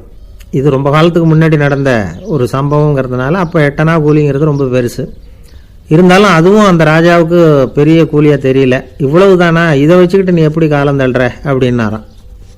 ஒன்றும் கவலை இல்லை அப்படின்னாராம் அவர். ராஜாவுக்கு ரொம்ப ஆச்சரியமாக போச்சு. 8 அணா கூலி வாங்குற இந்த ஆள் கவலை இல்லாமல் இருக்கிறார், ஏராளமான வசதியோடு இருக்கிறன்னா கவலை இல்லாமல் வாழ முடியலையே அப்படின்னு நினச்சி பார்த்துருக்கார். அது சரி, 8 அணாவில் எப்படி குடும்பம் நடத்துகிற அப்படின்னு கேட்டாராம். எனக்கு கிடைக்கிற 8 அணாவில் 2 அணா குடும்பத்துக்கு செலவழிக்கிறேன், 2 அணா பழைய கடனுக்கு கொடுக்குறேன், 2 அணா தர்மம் செய்கிறேன், 2 அணா வட்டிக்கு கொடுக்குறேன், ஒரு குறையும் இல்லைன்னாராம். ராஜாவுக்கு ஒன்றும் புரியல. எனக்கு ஒன்றும் புரியலேன்னு இருக்கார். ஐயா, எனக்கும் என் மனைவிக்கும் 2 அணா செலவாகுது. வயசான அம்மா அப்பா இருக்கிறாங்க, சின்ன வயசில் என்னை காப்பாற்றினவங்க அவங்க. அந்த கடனுக்கு 2 அணா செலவாகுது, அது பழைய கடன். என் தங்கச்சி ஒருத்தி ஆதரவு இல்லாத நிலைமையில் தன்னுடைய மகனோட என் வீட்டில் இருக்கிறா, அவளுக்கும் அவள் மகனுக்கும் 2 அணா செலவு பண்ணுறேன், அது தர்மம். எனக்கு 2 பிள்ளைங்க இருக்கிறாங்க, அவங்களுக்கு 2 அணா செலவு பண்ணுறேன், அது வட்டிக்கு கொடுக்கறது மாதிரி. பிற்காலத்தில் அவங்க எங்களை காப்பாற்றுவாங்க. அந்த வகையில் நான் திருப்தியோடு வாழ்ந்துக்கிட்டு இருக்கிறேன் அப்படின்னாராம். ராஜாவுக்கு அர்த்தம் புரிய ஆரம்பிச்சுதான். அந்த பெரிய நிலத்தை விலை கொடுத்து வாங்கி அந்த பெரியவருக்கே தானமாக கொடுத்துட்டாராம். இப்போ உழுதவருக்கே நிலம் சொந்தமாயிட்டுது. அன்னையிலேருந்து அரசனுக்கும் ஆறுதல் கிடைச்சிதான். இப்படி ஒரு கதை சொல்லுவாங்க. 8 அணா வருமானத்தை வச்சுக்கிட்டு எப்படி காலத்தை தள்ளுறதுன்னு சொல்கிறதுக்காக இந்த கதையை சொல்கிறதாக யாரும் தப்பாக நினச்சிக்கக்கூடாது. கிடைக்கிறத எப்படி பங்கு போடுறார், எப்படி திருப்தியாக வாழறார் அப்படிங்கிறது தான் முக்கியம். அது மாதிரி இன்றைக்கு இந்த பொங்கல் திருநாளில் உழவர்கள் மனசு மகிழ்ச்சியாக இருந்ததுன்னா அது எல்லாரும் மகிழ்ச்சியாக இருக்கிறது மாதிரி அர்த்தம்.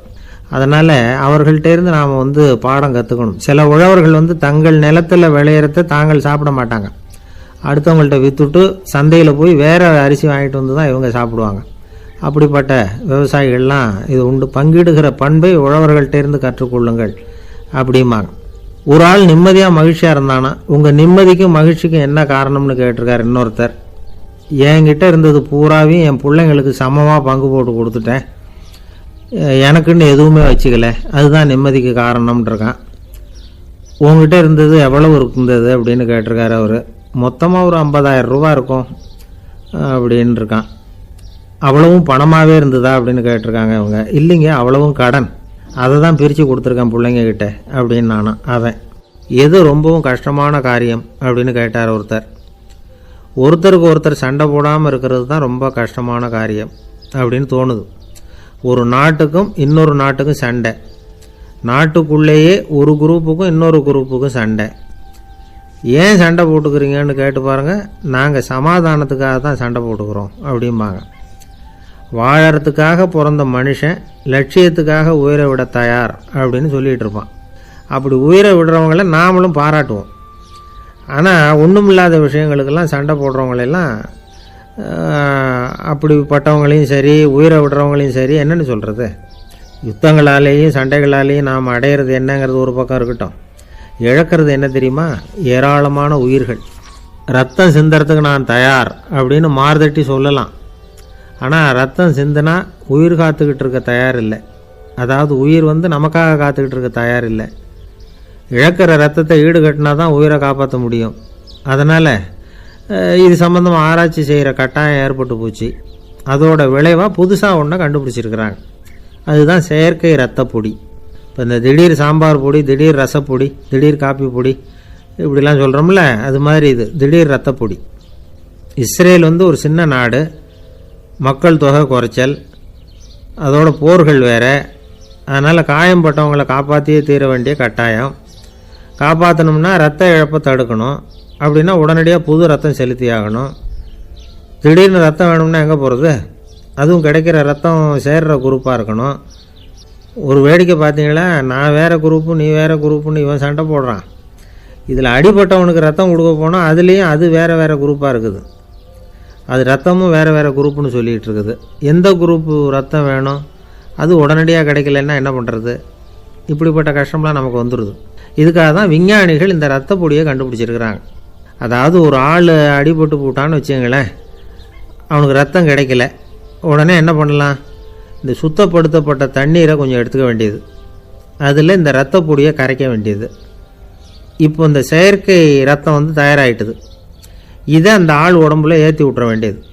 இயற்கையாக நம்ம உடம்புல இருக்கிற ரத்தம் என்னென்ன வேலை செய்யுதோ அதே வேலையை இதுவும் செய்யும். அதாவது ஆக்சிஜனை உடம்புல எல்லா இடத்துக்கும் எடுத்துகிட்டு போகுது. அந்த வேலையை இந்த செயற்கை ரத்தமும் செஞ்சுருது. ஆனால் ஒரு விஷயம், இந்த செயற்கை ரத்தம் ஒரு அவசரத்துக்கு தான் உபயோகப்படுத்தலாம், ஒரு முதல் உதவி மாதிரி. அதை அப்படியே நிரந்தரமாக விட்டுற முடியாது. பின்னாடி தேவையான குரூப்பு உண்மையான ரத்தம் கிடைச்ச உடனே அதை செலுத்திக்கணும். உண்மையான ரத்தத்தை 20லேருந்து 40 நாள் வரைக்கும் தான் பாதுகாக்க முடியும். அதுவும் குளிர்பதன பெட்டியில். அதுக்குள்ளே உபயோகப்படுத்தலைன்னா அது வீணாக போயிடும். இந்த ரத்த பொடி அப்படி இல்லை, எவ்வளோ நாள் வேணும்னாலும் அப்படியே வச்சுருக்கலாம், குளிர்பதன பெட்டியும் தேவையில்லை. ஆனால் ஒன்று, இது தண்ணியில் கலந்து செயற்கை ரத்தமாக ஆக்கிவிட்டா அதோட வலு 72 மணி நேரம் தான், அதாவது 3 நாள். அதுக்குள்ளே அந்த ஆசாமியை எங்கேயாவது ஆஸ்பத்திரிக்கு தூக்கிட்டு போய் உண்மையான ரத்தத்தை கொடுத்துடணும். சண்டையில் அடிபடுறவங்க, சாலை விபத்தில் அடிபடுறவங்க, இவங்களுக்கெல்லாம் அவசரத்துக்கு கை கொடுத்து உதவுறது இந்த செயற்கை ரத்த பொடி. அதுக்கப்புறம் நாம் கொடுக்குற ரத்தம் தான் அவங்கள காப்பாற்றணும். இன்றைக்கி ரத்தத்தை தானமாக கொடுக்க தயாராக இருக்கிற நல்ல உள்ளங்கள் ஏராளம். எவ்வளவு ஆக்சிடெண்ட்டு, ஆப்ரேஷன், இதில் சம்மந்தப்பட்டவங்களை காப்பாற்றுறது நாம் தானமாக கொடுக்குற ரத்தம் தானே. ஒரு ஆக்சிடெண்ட்டு, ஒரு ஸ்கூட்டர் ஒரு ஆள் மேலே மோதி விட்டுது, பார்த்து வரக்கூடாதா அப்படின்னா அந்த ஆள், நீ தான் பார்த்து நடக்கணும், ஏன்னா 20 வருஷமாக நான் அந்த ஸ்கூட்டரை ஓட்டிகிட்டு இருக்கிறேன் அப்படின்னானா இவன். இதுக்கு அவன் சொன்னானா, நீ தான் பார்த்து ஓட்டணும், ஏன்னா 40 வருஷமாக நான் இப்படி நடந்துக்கிட்டு இருக்கிறேன் அப்படின்னானா. ஒரு ஊரில் ஒரு ராஜா இருந்தார். பெரிய அரண்மனையில் தான் இருக்கிறார். எல்லா வசதியும் இருந்தது. இருந்தாலும் அவர் எல்லாரும் சொல்கிறது எப்படி தெரியுமா, பிச்சைக்கார ராஜா. அப்படி ஒரு பேர் அவருக்கு நிலச்சி போச்சு.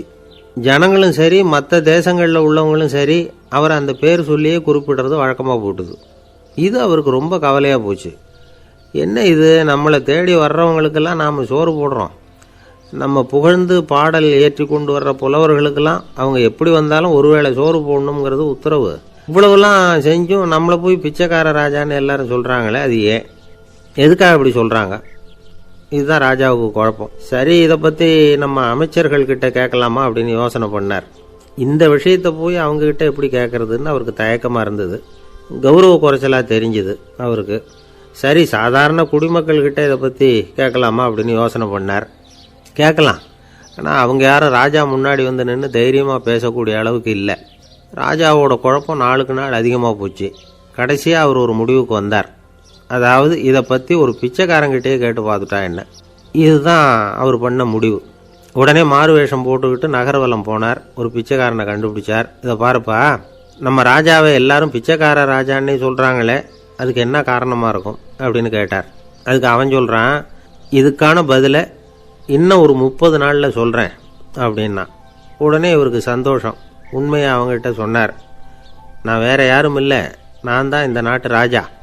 இப்போ நீ என் கூடவே வந்துரு, அரண்மனையிலேயே தங்கிக்கோ, 30 நாள் கழித்து எனக்கு பதில் சொல்லிவிட்டு அதுக்கப்புறமா நீ போகலாம் அப்படின்னு சொல்லி அழைச்சிட்டு வந்துட்டார். அரண்மனையில் ஒரு மூலையில் அவன் தங்கறதுக்கு இடம் கொடுத்தார்.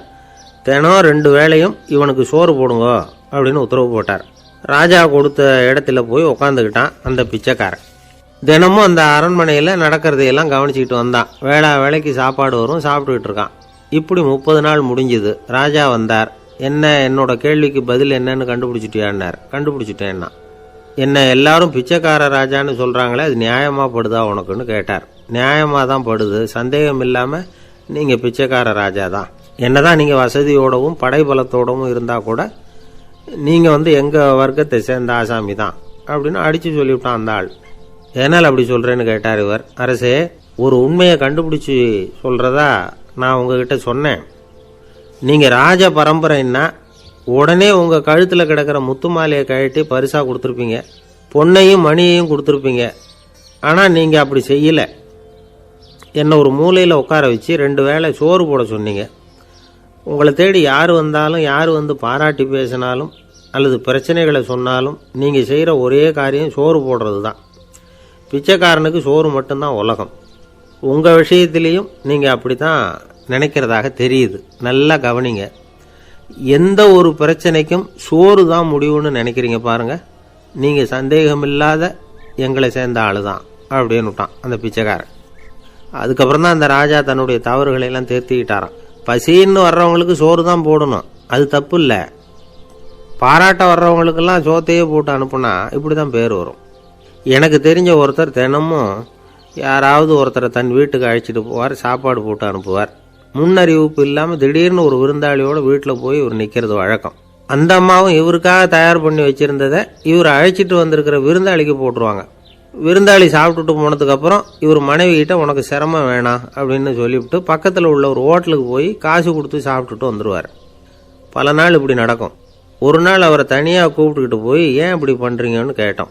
அதுக்கு அவர் சொல்கிறாரு, எங்கள் வீட்டு சாப்பாட்டிலேருந்து தப்பிக்கிறதுக்கு எனக்கு வேறு வழி எதுவும் தெரியல சார், அதனால தான் இப்படி பண்ணிகிட்ருக்கிறேன் அப்படின்னார் ரொம்ப பரிதாபமாக. ஒருத்தன் எப்படி நடந்துக்கிறாங்கிறத வச்சு தான் அந்த ஆள் எப்படிங்கிறத நாம் முடிவு பண்ணுறோம். ஆளுமைன்னு சொல்கிறோம்ல, அதுக்கு சூழ்நிலைகளை ஆளுகின்ற தன்மை அப்படின்னு விளக்கம் கொடுக்குறார் ஒரு உளவியல் நிபுணர்.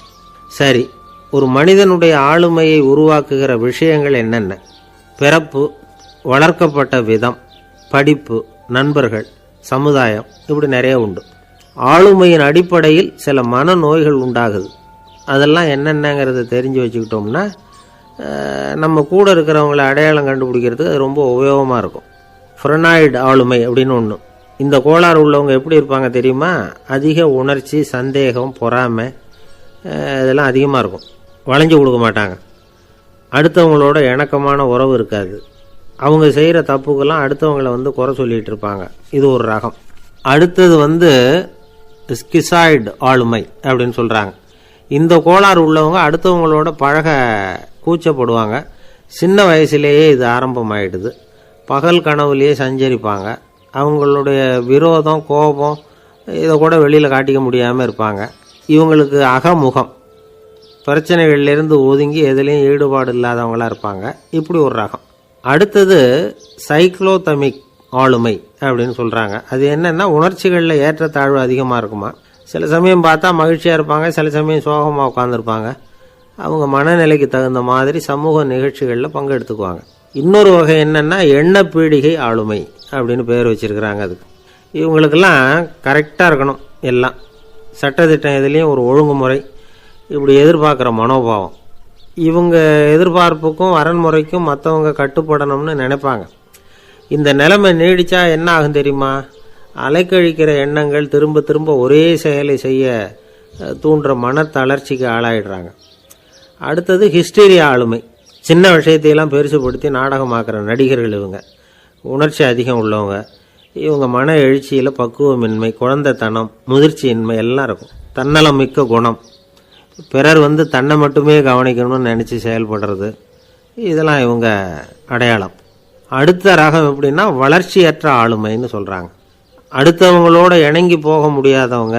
அறிவு, மன எழுச்சி, சமூக உறவு இதில் எல்லாம் போதுமான வளர்ச்சியையும் நிறைவையும் பெற முடியாதவங்க. இவங்களால வாழ்க்கையில் முன்னேற முடியாது. பிச்சைக்காரங்க, குற்றவாளிகள், இவங்ககிட்டெல்லாம் இது மாதிரியான ஆளுமை அதிகமாக இருக்குமா. அடுத்தது என்னென்னா சோர்வு உடைய ஆளுமை. எதுலேயும் உற்சாகம் இல்லாமல் சோர்ந்து போயிருப்பாங்க. அதுக்கெல்லாம் நமக்கு வலிமை இல்லைப்பா அப்படின்னு சொல்லிட்டு இருப்பாங்க. சின்ன விஷயங்களுக்கெல்லாம் அதிர்ச்சி அடையிறது, வாழ்வின் சுவையை அனுபவிக்க முடியாதவங்க. இன்னொரு ரகம் இது கொதித்தெழும் ஆளுமைங்கிறாங்க. எதுக்கு எடுத்தாலும் ஆத்திரம், குரோதம், வன் செயல் இதிலெல்லாம் ஈடுபாடு, இப்படி உள்ளவங்க. நத்தை வகை ஆளுமை அப்படின்னு ஒன்று. அடுத்தவங்க மேலே விரோதம் இருக்கும், அடிக்கணுங்கிற எண்ணம் இருக்கும். ஆனால் அதை அப்படியே வெளியில் காட்டாமல் அதே சமயம் அமைதியான முறையில் வெறுப்பை வெளிக்காட்டுற ரகம். இவங்கெல்லாம் பேசாமல் கம்முன்னு இருந்துக்கிட்டே நினச்சதை நிறைவேற்றிக்கிடுவாங்க. முன்ஜாக்கிரதை ஆளுமை அப்படின்னு ஒரு ரகமாக. பாதுகாப்பின்மை, சந்தேகம், முழுமையின்மை, அறவேக்காட்டுத்தனம் இந்த மனப்போக்கு அதிகமாக இருக்கிறதுனால அகம்பாவம், புடிவாதம், எச்சரிக்கை எல்லாம் அளவுக்கு மீறி இருக்கும். இதுவரைக்கும் நாம் பேசிக்கிட்டு இருந்த ஆளுமை பண்புகள் அளவுக்கு அதிகமாக போயிட்டுதுன்னா ஆளுமை கோளாறுகள் ஏற்படும். அதன் அடிப்படையில் மனவியாதிகள் வருமா. அதனால் இணக்கமான, எல்லாரும் விரும்புகிற இயல்பான ஆளுமையை பெறுவதற்கு நாம் முயற்சி செய்யணும் அப்படிங்கிறது மனோதத்துவ நிபுணர்களுடைய ஆலோசனை. ஒருத்தர் ஒரு மனோதத்துவ டாக்டரை தேடிட்டு வந்தாராம். டாக்டர், எனக்கு மனசில் ஏதோ வியாதி, ஆளுமை கோளாறு, அதாவது எனக்கு சீக்கிரமாக செத்து போனால் தேவையில்லைன்னு தோணுது அப்படின்னாராம். உடனே அந்த டாக்டர், சரி அப்படின்னா இங்கே இருங்க, நான் வைத்தியம் பார்க்குறேன் அப்படின்னாராம். ஆஃபீஸை முடிஞ்சு வீட்டுக்கு போகிற சமயத்தில் ஒருத்தர் கடைக்கு போய் ஸ்வீட் வாங்கினார். சரி, வீட்டுக்கு பிள்ளைங்களுக்கு தான் வாங்கிட்டு போகிறார் அப்படின்னு மற்றவங்க நினச்சாங்க. அவர் அப்படி செய்யலை. அந்த இடத்துலையே பொட்டலத்தை பிரித்தார். திருட மாதிரி அப்படியே சுற்றி ஒரு தரம் பார்த்துக்கிட்டார். யாரும் தெரிஞ்சவங்க இல்லைங்கிறத முடிவு பண்ணிவிட்டு அவசரமாக அதை அப்படியே போட்டு முழுங்கிவிட்டு கையை தொடச்சிக்கிட்டு நல்ல புள்ள மாதிரி நடந்து போக ஆரம்பிச்சிட்டார். அவர் யாருன்னா, அவரோட பிரச்சனை எல்லாருக்கும் தெரியாது, சில பேருக்கு தான் தெரியும். அதாவது அவர் உடம்பில் சர்க்கரை இருக்குதுன்னு டாக்டர் சொல்லிவிட்டாராம். அதனால் வீட்டில் சர்க்கரையே இவர் கண்ணில் காட்டுறதில்ல. அதனால் இவர் யார் கண்ணிலையும் படாமல் இப்படிப்பட்ட வேலைகள்லாம் செய்கிறது வழக்கம். யாருக்கும் தெரியாமல் இப்படி ஸ்வீட்டை வாங்கி சாப்பிட்டுட்டு அவர் பாட்டுக்கு போயிடுறது. இப்படிப்பட்டவங்களுக்கெல்லாம் கொஞ்சம் ஆறுதலான தகவல் இன்றைக்கி. அது என்னென்னா, நாம் சாப்பிட்ற சர்க்கரைக்கும் நம்ம உடம்பில் உள்ள சில கோளாறுகளுக்கும் அப்படி என்ன தான் சம்மந்தம் இருக்குது. இதை பற்றி சமீபத்தில் சில ஆராய்ச்சிகள்லாம் நடந்திருக்குது. ஏன்னா சர்க்கரைன்னாவே விஷம் மாதிரி அதை பார்க்குறவங்களும் சில பேர் உண்டு. சின்ன பிள்ளைங்களுக்கு வயத்தில் பூச்சி உண்டாகிறதுலேருந்து பெரியவங்களுக்கு நீரிழிவு வர்ற வரைக்கும் எல்லாத்துக்கும் சர்க்கரை தான் காரணம்னு சொல்லிகிட்டு இருக்கிறோம். ஆனால் அந்த அளவுக்கு பயப்பட வேண்டிய அவசியம் இல்லை அப்படின்னு சொல்கிறாங்க. சர்க்கரை வியாதி, இருதய நோய், பித்த நீர்ப்பை நோய், இதெல்லாம் சில நோய்கள்லாம் நாம் சாப்பிட்ற சர்க்கரைக்கும் தொடர்பு இருக்குன்னு நினைக்கிறோம். ஆனால் அப்படி சம்பந்தம் உண்டுங்கிறதுக்கு போதுமான அளவுக்கு ஆதாரம் இல்லை அப்படிங்கிறாங்க ஆராய்ச்சியாளர்கள். ஒரே ஒரு சம்பந்தம் தான் உறுதியாக இருக்குதான். அதுவும் இந்த பல் சிதைவு அப்படின்னு இருக்கு இல்லையா, அந்த சர்க்கரை சாப்பிட்றதுக்கும் இந்த பல் சிதைவுக்கும் சம்பந்தம் இருக்குது அப்படிங்கிறத மட்டும் உறுதியாக சொல்கிறாங்க. சர்க்கரைன்னா நாம் சாப்பிட்ற ஜீனி மட்டும் இல்லை, பழம், காய்கறி, பால், தேன், இப்படி எல்லாத்துலேயும் அது இருக்குது.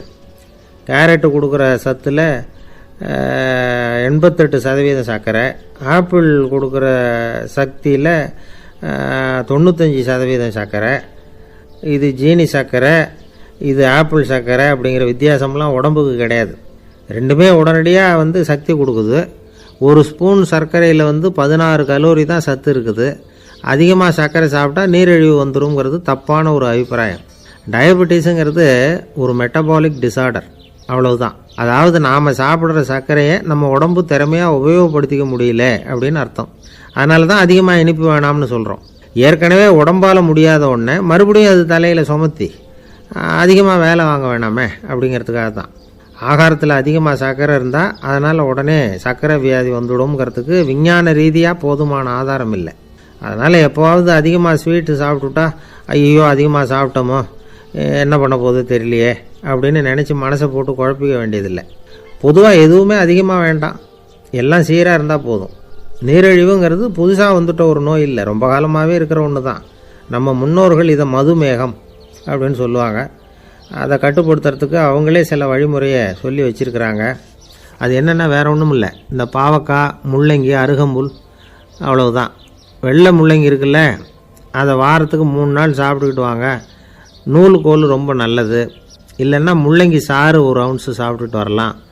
ரத்தத்தில் சேர்கிற சர்க்கரை அளவு இதெல்லாம் கட்டுப்படுத்துது. சிறுநீரில் காணப்படுகிற சர்க்கரை அளவையும் சமநிலைப்படுத்துது. தினமும் ஆகாரத்தில் கோதுமை, கேழ்வரகு, வெந்தயம், கருவேப்பிலை, சோயாபீன்ஸ் எது கிடைக்குதோ சேர்த்துக்கலாம். இப்படிலாம் செஞ்சுக்கிட்டு வந்தால் அப்புறம் வீட்டுக்கு தெரியாமல் கடையில் போய் நின்றுக்கிட்டு ஸ்வீட் வாங்கி திருட்டுத்தனமாக சாப்பிட வேண்டிய அவசியமே உங்களுக்கு வராது. 2 ஆசாமிகள் கடற்கரையில் உட்காந்து சாவகாசமாக பேசிக்கிட்டு இருந்தாங்களாம். ஒருத்தர் சொன்னார், இன்னொருத்தருக்கு தெரியாமல் ஸ்வீட்டு சாப்பிட்றதே எப்பவும் இடைஞ்சல் தான் சார். நேற்றுக்கு பாருங்கள் அப்படி தான் சாப்பிட்டுக்கிட்டு இருந்தேன், வீட்டுக்காரி கண்ணில் போட்டுவிட்டுது, அதுக்கப்புறம் ஒரே ரகலையாக போச்சு அப்படின்னாராம். எனக்கு கூட அப்படி தான் சார் ஆகிட்டுது, ஒரே ரகலை அப்படின்னாராம் இன்னொருத்தர். நீங்கள் சாப்பிட்டதும் உங்கள் வீட்டுக்காரங்க கண்ணில் போட்டுவிட்டுதா சார் அப்படின்னு கேட்டிருக்காரு இவர்.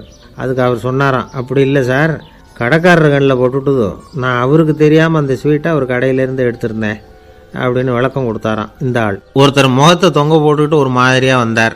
என்ன விஷயம்னு விசாரித்தேன். என்னுடைய நண்பன் ஒருத்தங்கிட்ட கருத்து வேறுபாடு, இனிமேல் நமக்குள்ளே எந்த சம்மந்தமும் வேணாம்னு நட்பை முறிச்சிட்டு வந்துட்டேன்னா. நண்பர்கள்னு இருந்தால் கருத்து வேறுபாடு வரத்தான் செய்யும்னு. கருத்து வேறுபாடு வராமல் இருக்கிறதுக்கு ஏதாவது வழி உண்டா அப்படின்னு கேட்டாங்க. அதை பற்றி நிபுணர்கள் சில யோசனைகளை சொல்லியிருக்கிறாங்கன்னு. முதல் விஷயம் என்னென்னா, உங்கள் நண்பனுக்கு ஒரு செய்தி சொல்லணும்னா அதை நீங்களே நேரடியாக சொல்லுங்கள், அல்லது உங்கள் கைப்பட கடிதம் எழுதுங்க. அதாவது நேரடி தொடர்பு முக்கியம். அதை விட்டுட்டு இன்னொருத்தர் மூலமாக நண்பர்களுக்கு செய்தி அனுப்புனா நீங்கள் சொல்கிற செய்தி அப்படியே போய் சேராது, அது சேதமாயிடும். கூட்டி குறைச்சி சொல்லிவிடுவாங்க, அது குழப்பத்தில் கொண்டாந்து விட்டுரும். இது ஒரு யோசனை. 2வது யோசனை என்னென்னா, நீங்கள் ஒரு நல்ல காரியத்தை செய்யும் பொழுது உங்கள் நண்பரையும் சேர்த்துக்குங்க, அவருக்கும் அதில் ஒரு ஈடுபாட்டை உருவாக்குங்க. மூணாவது யோசனை, நம்ம பக்கத்தில் இருக்கிற நண்பர் மகிழ்ச்சி அடைகிற மாதிரி ஏதாவது செய்யணும். சின்ன சின்ன செயல்களாக இருந்தாலும் பரவாயில்ல, அவர் நமக்கு எதுவும் செய்யலையே, நாம் எதுக்கு செய்யணும் அப்படின்னு நினச்சிக்கிட்டு இருக்கக்கூடாது. நாலாவது யோசனை என்னென்னா, உங்களுக்கு ஒரு பிரச்சனையா அல்லது உங்கள் நண்பருக்கு ஒரு பிரச்சனையா, எதுவாக இருந்தாலும் 2 பேரும் சேர்ந்து உட்காந்து ஆலோசனை பண்ணுங்கள். நம்ம யோசனையும் கேட்கப்படுதே அப்படிங்கிற நினைப்பே அவருக்கு ஒரு மன நிறைவை உண்டாக்குமா. 5வது யோசனை, உங்கள் நண்பர் ஏதோ ஒரு காரியத்தை செய்கிறார், நீங்கள் உடனே அவசரப்பட்டு நீ செய்கிறது தப்புன்னு தீர்ப்பு சொல்லக்கூடாது. அவர் அதை செய்யறதுக்கான நியாயங்கள் எவ்வளவோ இருக்கும், அதை புரிஞ்சுக்கிறதுக்கு முயற்சி பண்ணணும். 6வது யோசனை, உங்கள் நண்பர் என்ன சொன்னாலும் அதை பொறுமையாக கேளுங்க. அவர் சொல்கிறத புரிஞ்சுக்கணும், அவர் சொல்ல விரும்புகிறத புரிஞ்சுக்கணும், அவர் சொல்ல முடியாமல் தவிக்கிறதையும் புரிஞ்சுக்கணும். இப்படி 3 விதமாகவும் அவரை புரிஞ்சுக்கிட்டு அதுக்கு தகுந்த மாதிரி செயல்படணும். 7வது யோசனை என்னென்னா, உங்கள் நண்பர் உங்ககிட்ட ஏதோ ஒரு கருத்தை சொல்கிறார், அது உங்களுக்கு பிடிக்கல, அதுக்காக உடனே நீ சொல்கிறது சரியில்லை, நான் ஒத்துக்க மாட்டேன் அப்படின்லாம் மறுத்துக்கிட்டு இருக்கக்கூடாது. அவர் சொல்கிறத கேட்கணும், பொறுமையாக சிந்திக்கணும், அதுக்கப்புறம் பதில் சொல்லணும். இப்படிலாம் நடந்துக்கிட்டால் நண்பர்களுக்குள்ள கருத்து வேறுபாடு வர்றதுக்கு வாய்ப்பே இருக்காது அப்படின்னு வல்லுநர்கள் தொகுத்து சொல்லியிருக்கிறாங்க இந்த யோசனைகளை. எனக்கு தெரிஞ்ச சில நண்பர்கள் உண்டு, அவங்களுக்குள்ளேயும் கருத்து வேறுபாடுகள் வராமல் இருக்கிறதுக்கு சில நுட்பங்களை கையாளுறது உண்டு. ஒருத்தர் சொன்னார், அந்த டாக்டர் சின்ன வயசுலேருந்து என் கூட பழகினவர், நாங்கள் 2 பேரும் இணை பிரியாத நண்பர்கள், இருந்தாலும் எனக்கு உடம்பு சரியில்லைன்னா நான் அவர்கிட்ட வைத்தியம் பார்த்துக்க மாட்டேன் அப்படின்னார் ஒருத்தர். ஏன் அப்படின்னு கேட்டேன். எங்கள் நட்பு கெட்டுப்போடக்கூடாது இல்லையா, அதனால தான் அப்படின்னாரு இவர். ஒரு மனுஷனுக்கு 3 விதத்தில் கர்வம் உண்டாகிறதுக்கு வாய்ப்பு உண்டு. பணம், பதவி, புகழ். பணம் அதிகமாக வந்தால் கர்வம் வரலாம், பதவி பெருசாக வந்துட்டுதுன்னா கர்வம் வரலாம், புகழ் அதிகமாக போனாலும் கர்வம் வரலாம். இந்த 3 வகையான கர்வத்துக்கும் இடம் கொடுக்காமல் இருக்கிறாங்க பாருங்கள், அவங்க தான் சிறந்த மனிதர்கள். ஒரு பெரிய பொறுப்பில் இருக்கிறவங்களுக்கு கர்வம் வந்துடக்கூடாது. அப்படி வந்துட்டுதுன்னா அது எல்லாருக்கும் இடைஞ்சல். ஒரு ராஜா இருந்தார். அவர் ஒரு நாள் தன்னுடைய தலைநகரத்தை சுற்றி வந்துக்கிட்டு இருந்தார். ஒரு இடத்துல ஒரு அழகான நிலத்தை பார்த்தார். ஆஹா, இந்த இடத்துல நமக்குன்னு ஒரு மாளிகையை கட்டினா எவ்வளோ நல்லாயிருக்கும் அப்படின்னு நினச்சார். ராஜா நினச்சா அது முடியாத காரியமா? சரி, இந்த நிலம் யாருக்கு சொந்தம்னு விசாரிங்க அப்படின்னார் பக்கத்தில் இருந்தவங்கக்கிட்ட. அவங்கெல்லாம் ஓடி போய் விசாரித்தாங்க. அந்த இடம் ஒரு வயசான கிழவிக்கு சொந்தம், வயசான அம்மாவுக்கு சொந்தமாக. அந்த அம்மா தான் அதில் ஒரு குடிசையை போட்டு குடியிருந்துகிட்டு இருக்கிறாங்க. சரி, அந்த நிலத்துக்கு ஒரு விலையை நிர்ணயம் பண்ணி அதை அந்த வயசான அம்மாக்கிட்ட கொடுத்துருங்கோ அப்படின்னு உத்தரவு போட்டார் ராஜா. ஆனால் அந்த அம்மா, இது எங்கள் பூர்வீக இடம், இதை விற்க மாட்டேன் அப்படின்னு சொல்லிவிட்டுது.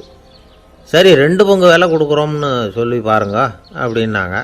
அப்படியே சொன்னாங்க அரண்மனை ஆட்கள். அதுக்கும் சம்மதிக்கலை அந்த அம்மா. இதை கேள்விப்பட்டதும் ராஜாவுக்கு கோபம் வந்துட்டுது. தன்னுடைய ஆளுங்களை கூப்பிட்டார். போய் அந்த குடிசையை பிரித்து எறிங்க, காசெல்லாம் ஒன்றும் கொடுக்காதீங்க அப்படின்னு கத்தினார். அவ்வளோதான். அடுத்த நிமிஷம் அரண்மனை ஆசாமிகள் போனாங்க, குடிசையை பிரித்து எரிஞ்சாங்க. அந்த வயசான அம்மா இருக்கு, அதுவும் அந்த இடத்த விட்டு துரத்தி விட்டாங்க. அந்த இடத்துல ஒரு அரச மாளிகையை கட்டி முடிச்சிட்டாங்க. அந்த வயசான அம்மா பாவம், ராஜாவே இப்படி பண்ணால் யார்கிட்ட போய் முறையிட முடியும்? ஒரு ஞானி இருந்தார், அவர்கிட்ட போய் சொன்னாங்க. அவர் இவங்க சொன்னதை கேட்டு மனசில் வச்சுக்கிட்டார். ஒரு நாள் அந்த ராஜாவே இந்த ஞானியை கூப்பிட்டார். புதுசாக ஒரு மாளிகை கட்டியிருக்கிறேன், வந்து பாருங்கன்னு. சரின்னு சொல்லி இந்த பெரியவர் ஒரு நாள் இந்த மாளிகைக்கு போனார். சும்மா போகல, ஒரு கழுதையையும் ஓட்டிகிட்டு போனார். கொஞ்சம் சாக்குகள், வெத்து சாக்கு, அதையும் எடுத்து கழுதை முதுகில் போட்டு கழுதையை ஓட்டிகிட்டு போகிறார். ராஜா பார்த்தார். அவருக்கு இது ஆச்சரியமாக இருந்தது. என்ன இது, மாளிகைக்கு வந்துட்டு போங்கன்னு கூப்பிட்டா கழுதை சாக்கு இதெல்லாம் கூப்பிட்டு வராரே, ஒன்றும் புரியலையேன்னு நினச்சார். எதுக்காக இதெல்லாம்னு கேட்டார். அரசருடைய தோட்டத்திலேருந்து கொஞ்சம் மண் எடுத்துகிட்டு போகிறதுக்கு ஆசைப்படுறேன், அதுக்கு நீங்கள் அனுமதி கொடுக்கணும் அப்படின்னார் இவர். இது என்ன வேடிக்கையான கோரிக்கையாக இருக்குது அப்படின்னு நினச்சார் ராஜா. இருந்தாலும் மண்ணு தானே கேட்குறாரு, எடுத்துகிட்டு போட்டுமே அப்படின்னு நினச்சார். சரின்னு அனுமதி கொடுத்தார். அந்த பெரியவர் தோட்டத்துக்கு போனார், மண்ணை வெட்டினார், சாக்கில் போட்டு நிரப்புனார்.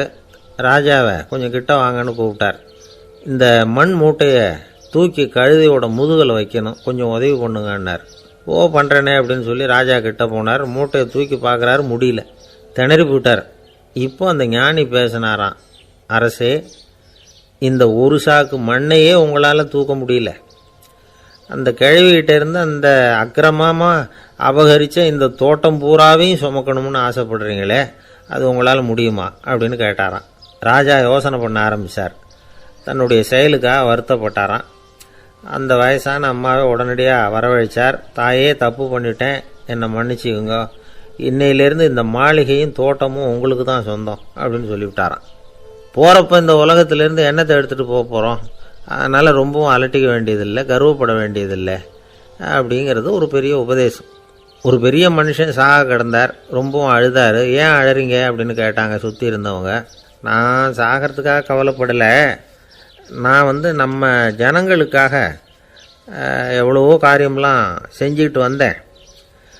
நான் செஞ்சுக்கிட்டு வந்த சேவையை இனிமேல் யார் செய்ய போகிறாங்க, அது யாரால் முடியும், அதை நினச்சி தான் அழறேன் அப்படின்னாராம். ஒருத்தர் முன்னாடி வந்தார். அதுக்காக நீங்கள் கவலைப்படாதீங்க, உங்கள் சேவையை தொடர்ந்து செய்கிறதுக்கு என்ன மாதிரி இளைஞர் பட்டாலும் தயாராக இருக்குது, இருந்தாலும் எங்கள் கவலை என்னென்னா அப்படின்னு இழுத்தார். என்ன சொல்லுங்கன்னு கேட்டார் அவர். நீங்கள் இது வரைக்கும் என்ன சேவை செஞ்சுக்கிட்டு வந்தீங்க, அதுதான் எங்களுக்கு இன்னமும் புரியாத புதிராக இருக்குது அப்படின்னாராம் அவர். இந்த காலத்து புள்ள ஒருத்தன் தன்னோட அப்பாவை பார்த்து சொன்னான், அப்பா, நான் உனக்கு உதவி செய்யலாம்னு நினைக்கிறேன், என்ன உதவி செய்யணும்னு சொல்லு அப்படின்னா. நீ சும்மா இருந்தால் அதுவே எனக்கு செய்கிற பெரிய உதவிடா அப்படின்னார் அப்பா. சும்மா இருக்கிறதும் ஒரு உதவி தான், அது மாதிரி மௌனமும் ஒரு சமூக சேவை தான் அப்படிங்கிறார் காஞ்சி பெரியவர். நமக்கு 5 புலன்கள் இருக்குது, மெய், வாய், கண், மூக்கு, செவி. இந்த 5லேயும் அதிகப்படியான வேலை எதுக்குன்னு நினைக்கிறீங்க? வாய்க்கு தான். ஏன்னா அதுக்கு 2 வேலை. இப்போ கண்ணுக்கு பார்க்குறது மட்டும்தான் வேலை, காதுக்கு கேட்குறது மட்டும்தான் வேலை, மூக்குக்கு வாசனை அறியறது தான் வேலை, உடம்புக்கு உணர்றது மட்டும்தான் வேலை. ஆனால் வாய் அப்படி இல்லை, அதுக்கு 2 வேலை. சாப்பிட்றதும் அதுதான், பேசுகிறதும் அதுதான். அதாவது வாய் ஒன்று தான் கர்மேந்திரியமாகவும் இருக்குது, ஞானேந்திரியமாகவும் இருக்குது அப்படின்னு சொல்லுவாங்க. சாப்பாட்டில் உட்காந்தா எந்தெந்த ஆகாரம் என்னென்ன ருசின்னு அறிவிக்கிற வேலையும் செய்யுது. சபையில் உட்காந்தா பாடுறது, பேசுறது, சிரிக்கிறது, இது மாதிரியான வேலையும் செய்யுது. இன்னொரு வித்தியாசம், கண்ணு, காது, மூக்கெல்லாம் ஸ்ட்ரெயின் பண்ணிக்கிட்டு வேலை செய்கிறதில்ல. ஒரு ரோஜா பூ பார்த்தா உடனே மூக்கு அப்படியும் இப்படியும் அசைய ஆரம்பிக்கிறதில்ல. ஒரு சங்கீதத்தை கேட்ட உடனே காது ஆட ஆரம்பிக்காது. ஆனால் வாய் அப்படி இல்லை, அது பேசினாலும் சரி சாப்பிட்டாலும் சரி அசைஞ்சு தான் ஆகணும். ஆக மற்றதை விட வாய்க்கு வேலை ஜாஸ்தின்னு தெரியுது. சாப்பிட்றது, பேசுறது அப்படின்னு 2 காரியம் அதுக்கு. இப்படி 2 காரியம் இருக்கிறதுனால அது 2ஐயும் பாதியாக குறைச்சிக்கணுங்கிறது கடவுள் அபிப்பிராயமாக இருக்கணும் அப்படிங்கிறார் காஞ்சி பெரியவர். ஆனால் இப்போ நாம் அப்படியே நடந்துக்கிறோம், அதுக்கு நேர்மாறாக நடந்துக்கிறோம். நாம் சாப்பிட்றதும் அதிகம், பேசுகிறதும் அதிகம், 2 வேலையையும் தேவைக்கு அதிகமாகவே செய்கிறோம். வாய் தான் ரொம்ப ஓவர் ஒர்க்குடு. அதுக்கு ஓய்வு கொடுத்தா உடம்பும் நல்லாயிருக்கும், உலகமும் நல்லாயிருக்கும். மௌன விரதம் இருக்கிறதெல்லாம் எதுக்காக நினைக்கிறீங்க? இதுக்காக தான். இந்த காலத்தில் மௌனமாக இருக்கிறவங்கெல்லாம் மகத்தான தொண்டு செய்கிறாங்க அப்படின்னு தான் சொல்லணும். சத்தம் அதிகமாக போய் தான் சவுண்டு பொல்யூஷன் வருது. அது மட்டும் இல்லை, மௌனமாக இருந்தால் சண்டை சச்சரவே வராது. மௌனம் கலக நாஸ்தி. ஆக இதுவும் ஒரு சமூக சேவை தான். நமக்கு தான் வாய் இருக்குதேங்கிறதுக்காக வசமாக சாப்பிட்றதும் தப்பு, வளவளன்னு பேசுகிறதும் தப்பு. ஒரு கருத்தை சொல்கிறதுக்கு ஒரே ஒரு சொல்லு போதும் அப்படின்னு இருக்கும்பொழுது 2 சொற்களை செலவு பண்ணாதே. எவ்வளவு சொன்னாலும் அதனால் ஒரு பயனும் விளையாது அப்படின்னு தெரிய வருமேயானால் அந்த ஒரு சொல்லையும் விரயம் பண்ணாதே அப்படிங்கிறார் ஒரு அறிஞர். எல்லா குணங்கள்லேயும் மௌனம்தான் சிறந்தது அப்படிங்கிறார் ஒருத்தர். மௌனமாக இருக்கிறது மூலமாக மற்றவர்கள் குறைகளை நம்மளால் தெரிஞ்சிக்க முடியும். அதே சமயத்தில் நம்மகிட்ட இருக்கிற குறைகளை மற்றவங்களுக்கு தெரியாமல் மறைச்சிக்கவும் முடியுங்கிறார் அவர். உண்மைதானே? ஒரு பெரிய மேடை பேச்சாளர், பொது வாழ்க்கையில் 25 வருஷ காலமாக ஈடுபட்டிருக்கிறவர். அவர் மனைவி ஒரு நாள் சொன்னாங்க, எங்கள் வீட்டுக்காரர் 25 வருஷ காலமாக பொது வாழ்வில் ஈடுபட்டிருந்தா கூட இந்த மாதம் 10ஆம் தேதியிலிருந்து தான் மக்களுக்கு சேவை செய்ய ஆரம்பிச்சிருக்கார் அப்படின்னு நாங்கள் ரொம்ப பெருமையாக. 10ஆம் தேதிக்கு அப்படி என்ன விசேஷம் அப்படின்னு கேட்டோம். அன்னையிலேருந்து தான் அவர் மேடையில் பேசுகிறத நிறுத்தினார் அப்படின்னாங்க அந்த அம்மா. ஒரு நண்பர் அவசரமாக என்கிட்ட ஓடி வந்தார். அப்புறம் சொன்னார், என்னால் நம்பவே முடியல சார், என் பையனை அப்படி அப்படின்னு சொல்லி ஆச்சரியப்பட்டார். உங்கள் பையன் அப்படி என்ன தான் செஞ்சுட்டான் அப்படின்னு கேட்டேன். என்னால் முடியாத ஒரு காரியத்தை அவன் செஞ்சுட்டான் சார் அப்படின்னார். அது என்னன்னு தான் சொல்லுங்களேன். என்ன, 5ஆவது வகுப்பில் அவன் ஒரே தடவையில் தேறிட்டான் சார், அதாவது ஒரே அட்டம்ப்டில் பாஸ் ஆகிருக்கான் அப்படின்னார் மூச்சு வாங்க. கஷ்டப்பட்டு பரீட்சை எழுதுனது அவன், இவருக்கு ஏன் மூச்சு வாங்குது? நம்மால் செய்ய முடியாத ஒரு காரியத்தை இன்னொருத்தர் செய்யும் பொழுது அது நமக்கு ஆச்சரியமாக இருக்குது. சர்க்கஸ் பார்க்குறோம், ஒருத்தர் அந்த இடத்துல தொங்குறார், அது நமக்கு ஆச்சரியம். ஏன்னா அது நம்மால் முடியாத காரியம். நம்மால் முடியாத ஒன்றை அடுத்தவர் எளிதாக செய்யும் பொழுது நாம் மருள்வது இயற்கை. இதை தான் தொல்காப்பியம் மருட்கை அப்படின்னு சொல்லுது. இந்த வியப்பு இருக்குதே, இது 4 வகையில் ஏற்படுறதாக தொல்காப்பியம் சொல்லுது. அது என்ன 4 வகை? முதல் வகை எப்படின்னா புதுமையான அரிய செயல்களை செய்கிறது. 2வது வகை என்னன்னா பெரும் செயல்களை செய்கிறது. 3வது வகை என்னன்னா மிக நுட்பமான செயல்களை செய்கிறது. 4வது வகை என்னன்னா ஆக்கம் தரும் செயல்களை செய்கிறது. புதுமை, பெருமை, சிறுமை, ஆக்கமோடு மதினம் சாலா மருட்கை 4 அப்படிங்கிறது தொல்காப்பியம். இன்னைக்கு விஞ்ஞானம் புதுசு புதுசாக எதையோ கண்டுபிடிக்குது. ஆரம்பத்தில் அது ஆச்சரியமாக இருக்குது, அப்புறம் அது நமக்கு பழகி போடுது. வானொலி பெட்டி புதுசாக வந்தப்போ ஒரு பெட்டி பேசுதுங்கிறது எவ்வளோ பெரிய ஆச்சரியம். இப்போ யாரும் அதை ஆச்சரியமாக பார்க்கறதில்ல. மதினம் சாலா மருட்கை அப்படின்னு ஒரு சொற்றொடர் வருது பாருங்க, அதில் கருத்தாழம் உண்டு. எதை பற்றியும் போதுமான அளவு புரிந்து கொள்ளாத போது ஒருத்தர் ஆச்சரியப்படுறார். புரிந்து கொண்ட பிறகு ஆச்சரியம் மறைஞ்சு போடுது. மிக நுட்பமான செயல்களும் நம்ம ஆச்சரியப்பட வைக்கும். ஒரு அரிசியில் ஒரு திருக்குறள் எழுதி காட்டுறாங்க, ஒரு முட்டை ஓட்டுக்குள்ளே ஓவியம் தீட்டி காட்டுறாங்க. கருங்கல் சிற்பங்களில் எவ்வளவு நுட்பமான வேலைப்பாடுகளை எல்லாம் பார்த்து ஆச்சரியப்படுறோம். இது மாதிரி ஆக்கப்பூர்வமான அரிய செயல்களை செய்கிறது கூட வியப்பை உண்டு பண்ணும். குப்பை கூலங்களை கூட வாழ்க்கைக்கு பயன்படுகிற பொருளாக மாற்றுகிறவர்கள் இருக்காங்க, அவர்களுடைய செயல் வியப்பு அளிக்குது. இடைக்காட்டு சித்தர் பாடின 30 நூலில் வர்ற ஒரு பாடல், ஆற்றல் பிறர் அறிதலின் அகம் கிளர்வு உறுதலின் கற்று அறி பாணர் கழுமிய கோடலின் தோற்றம் உருகவே போற்றல் சால் வியப்பே. ஒருத்தருடைய ஆற்றல் தெரியாமல் இருந்தது, அவருடைய அரிய செயலை பார்க்கும் பொழுது வியப்பாக இருந்தது, மனசுக்குள்ள கிளர்ச்சி. பாவலர்கள் இவர்களுடைய புகழை பாடி மற்றவர்களும் தெரிந்து கொள்ளுமாறு செய்கிறார்கள். அப்படிங்கிறது தான் ஒரு யதார்த்தமான உண்மை. ஆக எல்லா வகையிலும் மக்கள் தங்களுடைய வாழ்க்கையில் முன்னேறுவதற்கான வழிகாட்டுகிற ஒரு மெய்ப்பாடு தான் வியப்புங்கிறது. இந்த காலத்தில் நம்ம எப்படியெல்லாம் ஆச்சரியப்பட வைக்கிறாங்க. ஒரு ஆளை பிடிச்சி ஜெயிலில் கொண்டு வந்தாங்க. ஜெயில் அதிகாரி அவனை ரொம்ப ஆச்சரியமாக பார்த்தாரான். இவன் கேட்டான், ஏன் சார் அப்படி பார்க்குறீங்க, நான் இப்போ இங்கே வர்றது உங்களுக்கு ஆச்சரியமாக இருக்குதா அப்படின்னு கேட்டிருக்கான். இதுக்கு ஜெயில் அதிகாரி சொல்லியிருக்கார், நீ இப்போ இங்கே வந்ததில் எனக்கு ஒன்றும் ஆச்சரியம் இல்லைப்பா, ஏற்கனவே நீ இங்கேருந்து விடுதலையாகி போய் 6 மாதம் ஆச்சு, இவ்வளவு லேட்டாக வர்றியே அதுதான் எனக்கு ஆச்சரியமாக இருக்குது அப்படின்னாராம். ஒருத்தர் ஒரு தவறு செஞ்சு விடுறாருன்னு வச்சுக்கோங்க, உடனே நீ செஞ்சது தவறு அப்படின்னு சொல்கிறது ஒரு வகை. அதுக்கு பதிலாக எது சரின்னு அவர் புரிந்து கொள்ள உதவி செய்கிறது இன்னொரு வகை. இந்த 2வது வகை இருக்கு பாருங்க, நிர்வாக இயலில் இது ரொம்ப முக்கியம். அலுவலகத்தில் வேலை பார்க்குற ஒருத்தர் முக்கியமாக தெரிஞ்சுக்க வேண்டியது என்ன தெரியுமா? சக ஊழியர்கள்கிட்ட எப்படி பழகணும், மேலதிகாரிகள்கிட்ட எப்படி பழகணும், தனக்கு கீழே வேலை செய்கிறவங்க கிட்ட எப்படி பழகணும், வாடிக்கையாளர்கள்கிட்ட எப்படி பழகணும், இவங்க எல்லார்கிட்டையும் செம்மையான உறவை ஏற்படுத்திக்கிறது எப்படி, இதையெல்லாம் சொல்லிக் கொடுக்குற பாடம் தான் இன்டர் பர்சனல் ஸ்கில், திறமையான உறவு அப்படிங்கிறது. எந்த வேலையில் இருந்தாலும் சரி, இந்த உறவுகளை வளர்க்கும் திறன் உள்ளவங்க சீக்கிரம் முன்னுக்கு வந்துடுறாங்க. மற்றவங்க கிட்ட உறவை பலப்படுத்திக்கிறது எப்படி அப்படின்னு தெரிஞ்சுக்கிட்டோம்னா எந்த ஒரு தடையையும் சுலபமாக தாண்டி செய்கிற தொழிலில் முன்னுக்கு வந்துடலாம். ஹார்வர்டு பல்கலைக்கழகத்தில் ஒரு கணக்கெடுப்பு பண்ணி பார்த்தாங்களாம்.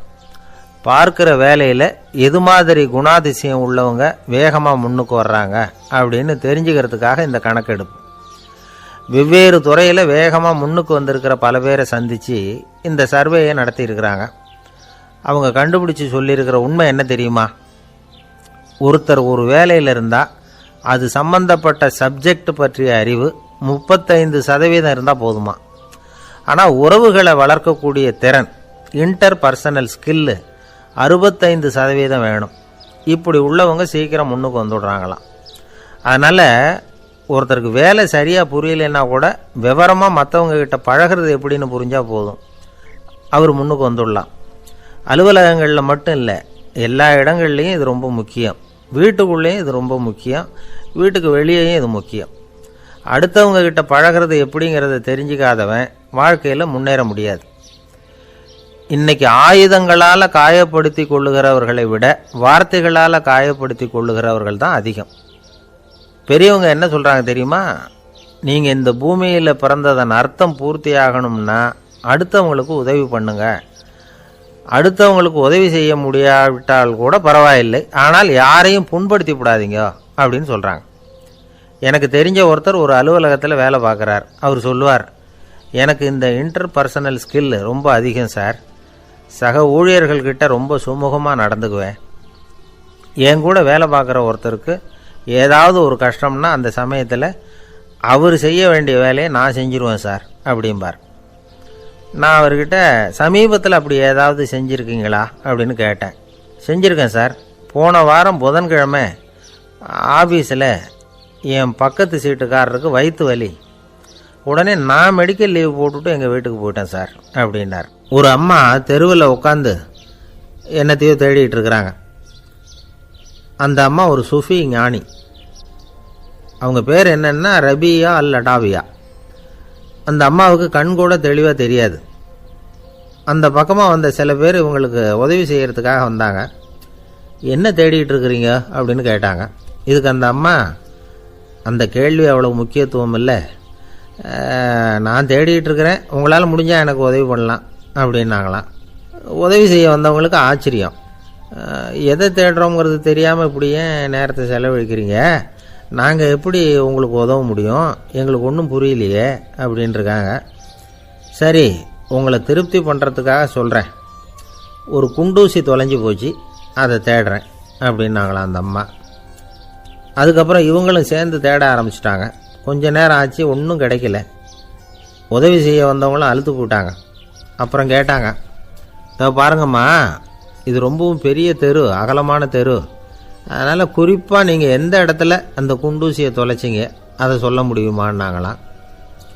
இதுக்கு அந்த அம்மா, நீங்கள் மறுபடியும் அர்த்தமில்லாத கேள்வியை கேட்குறீங்க, உங்கள் கேள்விக்கும் நான் தேடுறதுக்கும் என்ன சம்பந்தம்னாங்களாம். இதை கேட்டதும் அவங்க ஒரு மாதிரி ஆயிட்டாங்க. என்னம்மா நீங்கள் பைத்தியம் மாதிரி பேசுகிறீங்க அப்படின்னாங்களாம். சரி, உங்களை மறுபடியும் திருப்திப்படுத்துறதுக்காக சொல்கிறேன், அதை நான் எங்கள் வீட்டில் தொலைச்சுட்டேன் அப்படின்னாங்களாம். அப்புறம் எதுக்காக இங்கே வந்து தேடிட்டு இருக்கிறீங்க அப்படின்னு கேட்டிருக்காங்க. ஏன்னா இங்கே தான் வெளிச்சம் அதிகமாக இருக்குது, அங்கே வீட்டுக்குள்ளே இருட்டாக இருக்குது, அதனால் இங்கே வந்து தேடுறேன். வெளிச்சம் உள்ள இடத்துல தானே தேட முடியும் அப்படின்னாங்களாம் அந்த ஞானி. இந்த கதைக்கு என்ன அர்த்தங்கிறத பெரியவங்க சொல்கிறாங்க. அதாவது இந்த தேடுதல்ங்கிறது ஒரு வியாதி. அது நம்ம சதா அலைய வைக்கும், பைத்தியமாக மாற்றுறதுக்கு முயற்சி பண்ணோம். ஒரு காலம் அது நிறைவு அடையவே அடையாது. வாழ்வுங்கிறது ஒரு புரிந்து கொள்ள முடியாத சதா ஏங்கி கொண்டிருக்கிற ஒரு செயல். அதுக்கு ஆரம்பமும் இல்லை, முடிவும் கிடையாது. எதையோ தேடணும் அப்படிங்கிற உந்துதல் நமக்குள்ளே இருக்கும், ஆனால் குறிப்பாக எதை தேடிட்டு இருக்கிறோம் அப்படிங்கிறது புரியாது. அப்படி ஏதாவது ஒன்றை தேடி அடைஞ்சிடுறோம்னு வச்சுக்கோங்க, உடனே ஒரு அதிருப்தி வந்துடும். அதனால் வாழ்க்கைங்கிறது சலிப்பு நிறைந்தது அப்படிங்கிற எண்ணத்தை உண்டாக்கிக்கிறோம். ஒன்று அடைஞ்சதுக்கு அப்புறம் இன்னொன்று தேட ஆரம்பிச்சிருவோம். ஆக இந்த தேடல்ங்கிறது நாம் ஒன்று அடைஞ்சாலும் அடையாவிட்டாலும் தொடர்ந்து நடந்துக்கிட்டு தான் இருக்கும். இதுக்கு முடிவே கிடையாது. இந்த உண்மையை நாம் நல்லா புரிஞ்சுக்கணும் அப்படிங்கிறது பெரியவங்களுடைய கருத்து. ஏழையும் தேடுறான், பணக்காரனும் தேடுறான், நோயாளியும் தேடுறான், நோய் இல்லாதவனும் தேடுறான், அதிகாரம் உள்ளவனும் தேடுறான், அதிகாரம் இல்லாதவனும் தேடுறான், முட்டாளும் தேடுறான், அறிவாளியும் தேடுறான். ஆனால் யாரும் இதை தான் தேடி சாதிக்க போகிறோம், இதுதான் முடிவு அப்படின்னு திட்டவட்டமாக சொன்னதில்லை. ஒன்று அடைஞ்சதும் இன்னொன்று தேட ஆரம்பிச்சிடுறாங்க, அவ்வளோதான். அதாவது உங்களின் தேடுபவர் உங்கள் உள்ளேதான் இருக்கிறார், அவரை தேடி கண்டுபிடியுங்கள். இதுதான் ஞானிகள் நமக்கு சொல்லுகிற ஒரு ஆலோசனை. நம்மால் ஒருத்தன் ஜெயிலில் இருந்தான். இன்னொரு கைதி அவனை பார்த்து கேட்டான், ஏன்பா உன்னை பார்க்குறதுக்கு வெளியிலேருந்து யாருமே இங்கே வர்றது இல்லையே, உனக்கு சொந்தக்காரங்களே கிடையாதா அப்படின்னு கேட்டானா. ஏன் இல்லை, எனக்கு சொந்தக்காரங்க நிறைய பேர் உண்டு, அவங்க என்னை பார்க்க வராததுக்கு காரணம் வேற அப்படின்ட்டுருக்கான் இவன். என்ன காரணம்னு கேட்டான் அவன். அதுக்கு இவன் சொன்னானா, அதுக்கு என்ன காரணம்னா அவங்க எல்லாரும் இங்கே உள்ளேயே இருக்கிறாங்க அப்படின்னானா. ஒரு சீன தேசத்து அரசர் இருந்தார். அவருக்கு வயசாயிட்டுது. அவருக்கு அடுத்தபடியாக அவருடைய புள்ள பட்டத்துக்கு வரணும், ஆட்சி பொறுப்பை ஏற்றுக்கணும். ஒரு நல்ல தலைவனுக்கு இருக்க வேண்டிய பண்புகள்லாம் தன்னுடைய மகனுக்கு இருக்கணும்னு விரும்பினார் அந்த அரசர். அதனால் இளவரசனை பக்கத்தில் இருந்த ஒரு குரு கிட்ட அனுப்புனார். இளவரசன் அவர்கிட்ட போய் சேர்ந்தான். அந்த குரு என்ன பண்ணார் தெரியுமா? இவனை பார்த்து சொன்னார், இதை பாருப்பா, நீ என்ன பண்ணுற, இப்போவே பக்கத்தில் இருக்கிற காட்டுக்கு போ, நடு காட்டில் போய் ஒரு இடத்துல உட்காந்துக்கோ, அங்கே என்னென்ன சத்தம்லாம் உன் காதில் விழுதுன்னு கவனித்து கேளு, உன் காதில் விழுந்த ஓசைகள் என்னென்னங்கிறத என்கிட்ட வந்து சொல்லு, அதுதான் எனக்கு தெரியணும், உனக்கு வேலையும் அதுதான் அப்படின்னு சொல்லி அனுப்பி வச்சுட்டார். இளவரசன் காட்டுக்கு போனான். குரு சொன்னபடியே ஒரு இடத்துல உட்காந்து கவனித்து கேட்டான். அதுக்கப்புறம் குருக்கிட்ட திரும்பி வந்தான். என்னென்ன சத்தம்லாம் கேட்ட அப்படின்னு கேட்டார் குரு. குருவே, காட்டில் நான் பறவைகள் சத்தம்லாம் கேட்டேன், மிருகங்களின் ஓசையையும் கேட்டேன், இதை தவிர இடி மின்னல் மழை இதுகளோட சத்தத்தையும் கேட்டேன் அப்படின்னா. குரு யோசனை பண்ணார், நீ இன்னமும் சரியாக கேட்கல, அதனால் மறுபடியும் காட்டுக்கு போ, கொஞ்ச நாள் தங்கியிருந்து கேட்டுட்டு வா அப்படின்னார். இளவரசனுக்கு ஒன்றும் புரியல. இருந்தாலும் குருவின் கட்டளையாச்சே, மறுக்க முடியுமா? உடனே அவன் மறுபடியும் காட்டுக்கு போனான். ஒரு இடத்துல உட்காந்தான். கொஞ்ச நேரம் உன்னிப்பாக கவனித்து கேட்டான். சில நாள் கழித்து குருக்கிட்ட திரும்பி வந்தான். குருவே, இந்த தடவை சில துல்லியமான சத்தங்களை எல்லாம் கேட்டான். தேனீ பறக்கிற சத்தம், நீரோடையின் மெல்லிய ஓசை, இதெல்லாம் கேட்டேன்னா. குரு சிரித்தார். நீ மறுபடியும் காட்டுக்கு போ, இன்னும் சில நாள் அங்கே இரு, முழுமையாக கவனமாக கேட்டுக்கிட்டு வா அப்படின்னு சொல்லி அனுப்பி வச்சுட்டார். இளவரசனுக்கு குழப்பம் அதிகமாயிட்டுது. ஒன்றுமே புரியல. மறுபடியும் காட்டுக்கு போனான். மௌனமாக ஒரு இடத்துல உட்காந்துட்டான். அப்படியே தியானத்தில் ஆழ்ந்துட்டான். சில நாளில் அவனுக்கு இதுவரை கேட்காத ஓசைகள்லாம் கேட்க ஆரம்பிச்சிட்டுது. இதைத்தான் நான் கேட்கணும்னு என்னுடைய குரு எதிர்பார்த்துருக்கிறாருங்கிறத புரிஞ்சுக்கிட்டான். உடனே குருக்கிட்ட ஓடனான். குருவே, இந்த தடவை காதுகளுக்கு கேட்க முடியாத சில ஓசைகளை கூட என்னால் உணர முடிஞ்சுது. பூ மலருகிற ஓசை, சூரியனால் பூமி சூடாகிறப்போ எழுகிற ஓசை, காலை பனித்துளி இந்த புல்லுலாம் குடிக்கிற ஓசை, இது எல்லாம் என்னால் நல்லா கேட்க முடிஞ்சுது அப்படின்னா. குருவுக்கு இப்போ தான் திருப்தி ஏற்பட்டு தான். இளவரசனை பார்த்து சொன்னார், இதை பாருப்பா, இப்போ தான் நாட்டை ஆளுகிற தகுதி உனக்கு வந்திருக்குது அப்படின்னு சொல்லி அதுக்கு விளக்கமும் கொடுத்தாராம். எந்த அரசன் தன்னுடைய மக்களின் எதையும் பேசுகிற மௌன மொழியை, மௌன வார்த்தைகளை கேட்குறானோ அவன்தான் ஆள தகுதி உள்ளவன். எந்த அரசன் தன்னுடைய மக்களின் உணர்ச்சிகளை உண்மையாக உணர்றானோ அவன்தான் முதன்மையான அரசன். போலி வார்த்தைகளை மட்டும் கேட்டுட்டு பல மௌன ராகங்களை காதில் வாங்கிக்காதவன் அரசனே இல்லை. எந்த நாட்டில் எப்போ ஒரு அரசன் தன்னுடைய மக்களின் உணர்ச்சிகளை கேட்க மறுக்கிறானோ அன்னையிலிருந்தே அந்த நாடு அழிய தொடங்குது அப்படின்னு அர்த்தம். இதுதான் அந்த குரு இளவரசனுக்கு போதிச்சது. வாயால் பேசுறத மட்டும் கேட்டு ஏமாறக்கூடாது, உணர்ச்சிகளையும் கேட்கறதுல தான் மனப்பக்குவம் உண்டாகும். மக்கள் உணர்ச்சிகளை புரிந்து கொள்ளாத அரசர்கள் நீடிச்சிருக்க முடியாது. அது மாதிரி நாடுகளில் அடிக்கடி குழப்பம் தான் உண்டாகும். அப்படி இருந்தால் அடிக்கடி ஆட்சி மாறிக்கிட்டு இருக்கும். அப்படிப்பட்ட ஒரு தேசம், அங்கே ஒரு சிறைச்சாலையில் 3 கைதிகள் பேசிக்கிட்டு இருந்தாங்க. ஒருத்தன் சொன்னான், நான் இந்த நாட்டு ராஜாவை எதிர்த்து பேசிக்கிட்டு இருந்தேன், அதனால் என்னை பிடிச்சி கொண்டாந்து இங்கே போட்டுவிட்டாங்க அப்படின்னா ஒருத்தன். இன்னொருத்தன் சொன்னான், நான் இந்த நாட்டு ராஜாவை ஆதரித்து பேசிக்கிட்டு இருந்தேன், அதனால் என்னை பிடிச்சி கொண்டாந்து இங்கே தள்ளிவிட்டாங்க அப்படின்னா. அது சரி, நீ என்ன தப்பு பண்ண அப்படின்னு சொல்லி 3வது ஆளை பார்த்து இவங்க கேட்டாங்க. அதுக்கு அந்த ஆள் சொல்கிறான், நான் தான் இந்த நாட்டு ராஜா அப்படின்னா. ஒரு ஆசாமி வேகமாக ஓடிக்கிட்டு இருந்தான். ஏன் இப்படி ஓடுறேன்னு கேட்டார் இன்னொருத்தர். அங்கே ஒரு ஆளை அடிபட்டு கிடக்கிறான், அதை பார்த்தேன், உடனே ஓடுறேன்னா. எங்கேன்னு கேட்டார். ஆஸ்பத்திரிக்குன்னா. ஒரு ஆள் அடிபட்டு கிடக்கிறத பார்த்தா உடனடியாக நாம் செய்ய வேண்டியது முதல் உதவி, அதுக்கப்புறம் தான் ஆஸ்பத்திரி. இன்றைக்கி விபத்துங்கிறது சர்வசாதாரணமாக நடந்துக்கிட்டு இருக்குது. வாகன விபத்து, வெடிகுண்டு விபத்து, தீ விபத்து, கட்டடம் சரியறது, பூகம்பம், இப்படி நிறைய நடக்குது. ஒரு விபத்தை பார்த்துட்டா நம்மளில் பல பேர் நமக்கு என்னத்துக்கு வம்புன்னு ஒதுங்கி போயிடுறதும் உண்டு. சில பேர் துணிஞ்சு கிட்ட போய் உதவி செய்கிறதும் உண்டு. அப்படி உதவி செய்ய நினைக்கிறவங்களுக்கு உபயோகப்படுற தகவல் இது. விபத்தில் காயமடைஞ்சவங்களை 3 பிரிவாக பிரிக்கலாமா. முதல் வகை கொஞ்சம் சீரியஸானது, உயிருக்கு உடனே ஆபத்து தரக்கூடியது. மூளை காயம், முகம், கழுத்து காயங்கள், இருதயம், நுரையீரல் காயங்கள், வயத்தில் உள்ளுறுப்பு காயங்கள், அதிகப்படியான இரத்தப்போக்கு, இதனால எல்லாம் பாதிக்கப்பட்டிருந்தால் அது முதல் வகை அப்படின்னு நாமளே மனசுக்குள்ளே முடிவு பண்ணிக்கணும். இவங்களுக்கெல்லாம் உடனடியாக முதல் உதவி கொடுக்கணும். தாமதப்படுத்தாமல் ஆஸ்பத்திரிக்கு கொண்டுகிட்டு போயிடணும். இப்படி கொஞ்சம் எச்சரிக்கையாக நடந்துக்கிட்டால் அவங்களில் பல பேரை காப்பாற்றி போடலாம். 2வது வகை எப்படின்னா, முதல் உதவி விரைவாக கிடைச்சா உயிர் பிழைக்கக்கூடிய மார்பு காயங்கள், கைகால் எலும்பு முறிவு, இடுப்பு முதுகெலும்பு காயம், சீரான இரத்த சேதம், இப்படிப்பட்டவங்களை 2வது வகையாக பிரிக்கணும்.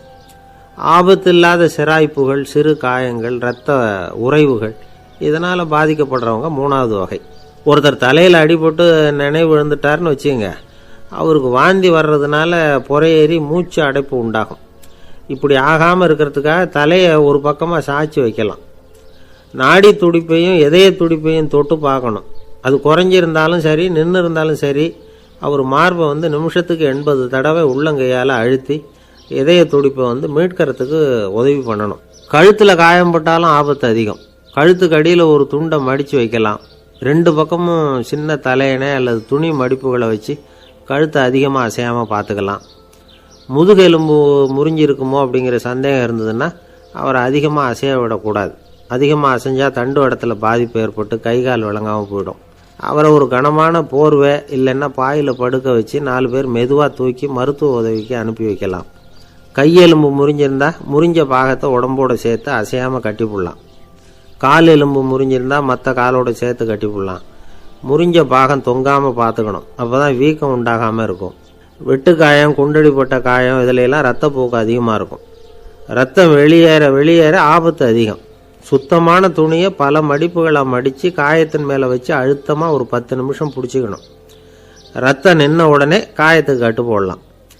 சில சமயம் காயம்பட்ட பாகத்தை உயரமாக தூக்கி பிடிச்சிக்கிட்டா தான் ரத்த கசிவு நிற்கும். இந்த விவரங்களையெல்லாம் கொஞ்சம் மனசில் வாங்கி வச்சுக்கிட்டோம்னா சமயத்தில் உதவும். ஏன்னா இந்த காலத்தில் விபத்து எந்த ரூபத்தில் எப்போ வரும்னு யூகிக்கவே முடியல. நண்பர் ஒருத்தர் சொன்னார், நேற்றுக்கு பாருங்கள் சார், என் கண்ணு முன்னாடியே ஒரு சின்ன விபத்து நடந்ததுன்னார். என்னன்னு விசாரித்தோம். ஒரு பஸ்ஸில் வந்துக்கிட்டு இருந்தேன். அந்த பஸ்ஸில் பின்பக்கம் படி ஓரமாக நின்றுக்கிட்டு இருந்த ஒருத்தர் ரோட்டில் விழுந்துட்டார். டிரைவர் அதை கவனிக்கலை, நிறுத்தாமல் அவர் பாட்டுக்கு போகிறாருன்னார். கண்டக்டர் உடனே விசில் கொடுத்து பஸ்ஸை நிறுத்த வேண்டியது தானே அப்படின்னோம். அதுதான் சார் முடியாமல் போச்சுன்னார் அவர். ஏன்னு கேட்டாங்க. தவறி கீழே விழுந்ததே அந்த கண்டக்டர் தான் சார் அப்படிங்கிறார். ஒரு நண்பர், அவர்கிட்ட பேசிக்கிட்டு இருந்தேன். மனித உறவுகள் பற்றி அவர் சொல்லிகிட்டு இருந்தார். அமெரிக்காவில் தந்தை மகன் உறவு எப்படி இருக்குது அப்படிங்கிறத விளக்கிறதுக்கு அவர் ஒரு கதையை சொன்னார். ஒரு அப்பா பகல் பூராவும் அலுவலகத்தில் வேலை, ஓடி ஆடி உழைச்சிக்கிட்டு களைச்சி போய் ராத்திரி 10 மணிக்கு மேலே வீடு திரும்பினான். வீட்டு வாசலில் அவரோட மகன் காத்துக்கிட்டு இருக்கிறான். இன்னமும் தூங்கலை. அப்பாவை வாசல்லையே தடுத்து நிறுத்தி, அப்பா உனக்கு சம்பளம் எவ்வளவு அப்படின்னு கேட்குறான். ஏற்கனவே ஆஃபீஸ் பிரச்சனைகளால் அழுத்து போய் திரும்புகிற அப்பாவுக்கு கோவம் வந்துடுது. என்னடா இப்படிலாம் கேளுன்னு உங்கள் அம்மா உனக்கு சொல்லி கொடுத்தாளா அப்படின்னு சொல்லிவிட்டு உள்ளே போய் சட்டையை கட்டி மாட்டி விட்டு குளிச்சு விட்டு மறுபடியும் வெளியில் உடையை மாற்றுகிற சமயம் அப்போ மறுபடியும் மகன் உள்ளே நிற்கிறான் அவர் முன்னாடியே. அப்பா உனக்கு எவ்வளவு சம்பளங்கிறான் மறுபடியும். அப்பாவுக்கு எரிச்சல் அதிகமாகிட்டுது. மணிக்கு $20 போதுமா அப்படின்னார். அப்படின்னா எனக்கு ஒரு $10 தர முடியுமான்னா மகன். இதுக்கு தான் என் சம்பளம் எவ்வளவுன்னு கேட்டியா? 2ஆம் வகுப்பு படிக்கிற உனக்கு எதுக்குடா $10 அப்படின்னு கத்திவிட்டு தொலைக்காட்சி பெட்டியின் முன்னாடி போய் உட்காந்துக்கிட்டு ஏதோ நிகழ்ச்சியை பார்க்க ஆரம்பிச்சுட்டார். கொஞ்ச நேரம் கழித்து மறுபடியும் மகன் நிற்கிறான். அப்பா ப்ளீஸ் எனக்கு ஒரு $10 கொடுக்க முடியுமா? மகனுடைய கண்களில் கண்ணீர். என்னடா அவன் கண்ணீரை காட்டி காரியம் சாதிக்கலாம்னு பார்க்குறியா? ஒரு காசு கூட கொடுக்க மாட்டான் போ அப்படின்னு விரட்டி விட்டான். மகன் கண்ணீரை தொடச்சிக்கிட்டே கண்ணை தொடச்சிக்கிட்டு பேசாமல் போய் படுத்துக்கிட்டானா. கொஞ்ச நேரம் ஆச்சு. அப்பாவோட கோபம் கொஞ்சம் கொஞ்சமாக குறைஞ்சிது. பிள்ளைகிட்ட கோபமாக கத்துனது தப்பு தாங்கிறது புரிஞ்சுது அவனுக்கு. எழுந்திரிச்சு போனான், படுக்கை இறக்கி போனான். மகனை பார்த்தான். அவன் தலையணையை கட்டி பிடிச்சிக்கிட்டு அழுதுகிட்டு இருக்கிறான். அவனை மெல்ல நெருங்கி அவங்ககிட்ட எதமாக பேசுறதுக்கு ஆரம்பித்தானான். எதுக்குடா உனக்கு $10 பள்ளிக்கூடத்தில் கேட்டாங்களா அப்படின்னு கேட்டானான். மகன் சொல்லியிருக்கான், இல்லை டாடி, உனக்கு 1 மணி நேரம் சம்பளம் $20ன்னு சொன்னேன். நீ ஏற்கனவே எனக்கு கொடுத்த பாக்கெட் மணி $10 என்கிட்ட இருக்குது. இப்போ நீ இன்னொரு $10 கொடுத்தீங்கன்னா அதையும் சேர்த்து $20 ஆகிடும். அந்த $20 நான் உனக்கு கொடுத்துருவேன்.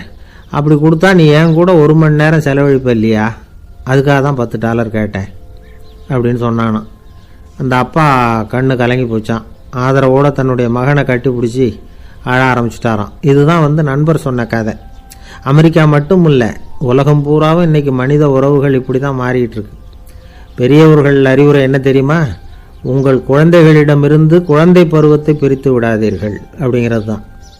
அதாவது இன்றைய குழந்தைகள் தங்கள் பிருந்தாவனத்தை இழந்து விடுகிறார்கள் அப்படிங்கிறது அவங்களுடைய கருத்து. இந்த நிலைக்கு நாம் காரணமாக இருந்துடக்கூடாது. குழந்தைகளோட விளையாடுவோம், குடும்பத்தோடு உறவாடுவோம் அப்படிங்கிறது தான் நம்முடைய நோக்கமாக இருக்கணும். இன்றைய உறவு முறைக்கு இன்னொரு உதாரணம் சொல்லுவாங்க. ஒருத்தர் வந்தாராம், அவர் பக்கத்தில் ஒரு சின்ன பையன். நாம் அவரை விசாரிக்கிறோம், யார் இந்த பையன் அப்படின்னா அவர் சொல்கிறார், இவன் எனக்கு தூரத்து உறவு அப்படின்னாராம். இந்த தூரத்து உறவுன்னா எப்படின்னு இருக்கான். இதுக்கு அவன் சொல்லியிருக்கிறான், இவன் எங்கள் அப்பாவுக்கு 8வது புள்ள அப்படின்னானான். ஒரு ஊரில் ஒரு பெரிய ஞானி இருந்தார். அவர் படுக்கையில் இருந்தார். இன்னும் கொஞ்ச நேரம்தான் அவர் இந்த உலகத்தில் இருக்க போகிறார். அவரை சுற்றி ஏகப்பட்ட கூட்டம். ஏற்கனவே அவருடைய உபதேசங்களை கேட்டவங்க பல பேர் வந்து அவரை சுற்றி நிற்கிறாங்க. அந்த ஞானி மெதுவாக கண்ணை திறந்து பார்க்குறார். எல்லாரும் அவருடைய கடைசி வார்த்தையை கேட்கறதுக்காக அவளோட காத்துக்கிட்டு இருக்கிறாங்க. அந்த ஞானி மெதுவாக பேச ஆரம்பித்தார். நான் என்னுடைய வாழ்நாள் பூராவும் உங்களுக்கு நிறைய போதனைகள் சொல்லிக்கிட்டு இருக்கிறேன். பேரானந்தம், மகிழ்ச்சி, தியானத்தன்மை இதை பற்றியெல்லாம் சொல்லியிருக்கிறேன். இப்போ நான் வேற ஒரு கரைக்கு போய்கிட்டு இருக்கிறேன். நான் இனிமேல் இந்த கரையில் இருக்க மாட்டேன். நீங்கள் நான் சொன்னதையெல்லாம் கேட்டீங்க, ஆனால் எதையும் நீங்கள் வந்து நடைமுறைப்படுத்தி பார்க்கல. எல்லாம் கேட்டதோடு சரி, அதோடு விட்டுவிட்டீங்க. அப்புறம் அதை தள்ளி போட்டுக்கிட்டே வந்துட்டீங்க. மேலும் அதை தள்ளி போடுறதுல எந்த பிரயோஜனமும் கிடையாது. இப்போ நான் போய்கிட்டு இருக்கிறேன், உங்களில் யாராவது என்னோட வர்றதுக்கு தயாரா அப்படின்னு கேட்டார். அவ்வளவுதான், யாரும் வாயை திறக்கலை. ஒரே மௌனம், சத்தமே இல்லை. ஒருத்தர் பார்த்துக்கிட்டே நிற்கிறாங்க. அந்த கூட்டத்தில் ஒரு ஆள் அந்த ஞானி கூடவே 40 வருஷத்துக்கு மேலே இருந்திருக்கிறான். அவனும் வாயை திறக்காமல் இன்னொருத்தன் முகத்தை பார்த்துக்கிட்டே நிற்கிறான். இந்த சமயத்தில் பின்னாடி நின்றுக்கிட்டு இருந்த ஒருத்தன் கையை தூக்கினான். ஞானி அவனை பார்த்தார். சரி, ஒருத்தனுக்காவது நம்மோட வர்றதுக்கு தைரியம் இருக்குது அப்படின்னு நினச்சார். ஆனால் அந்த ஆள் என்ன சொன்னான் தெரியுமா? ஐயா, நீங்கள் கேட்குறப்போ நான் உடனே எழுந்திருக்கல, கையை மட்டும்தான் தூக்கினேன்.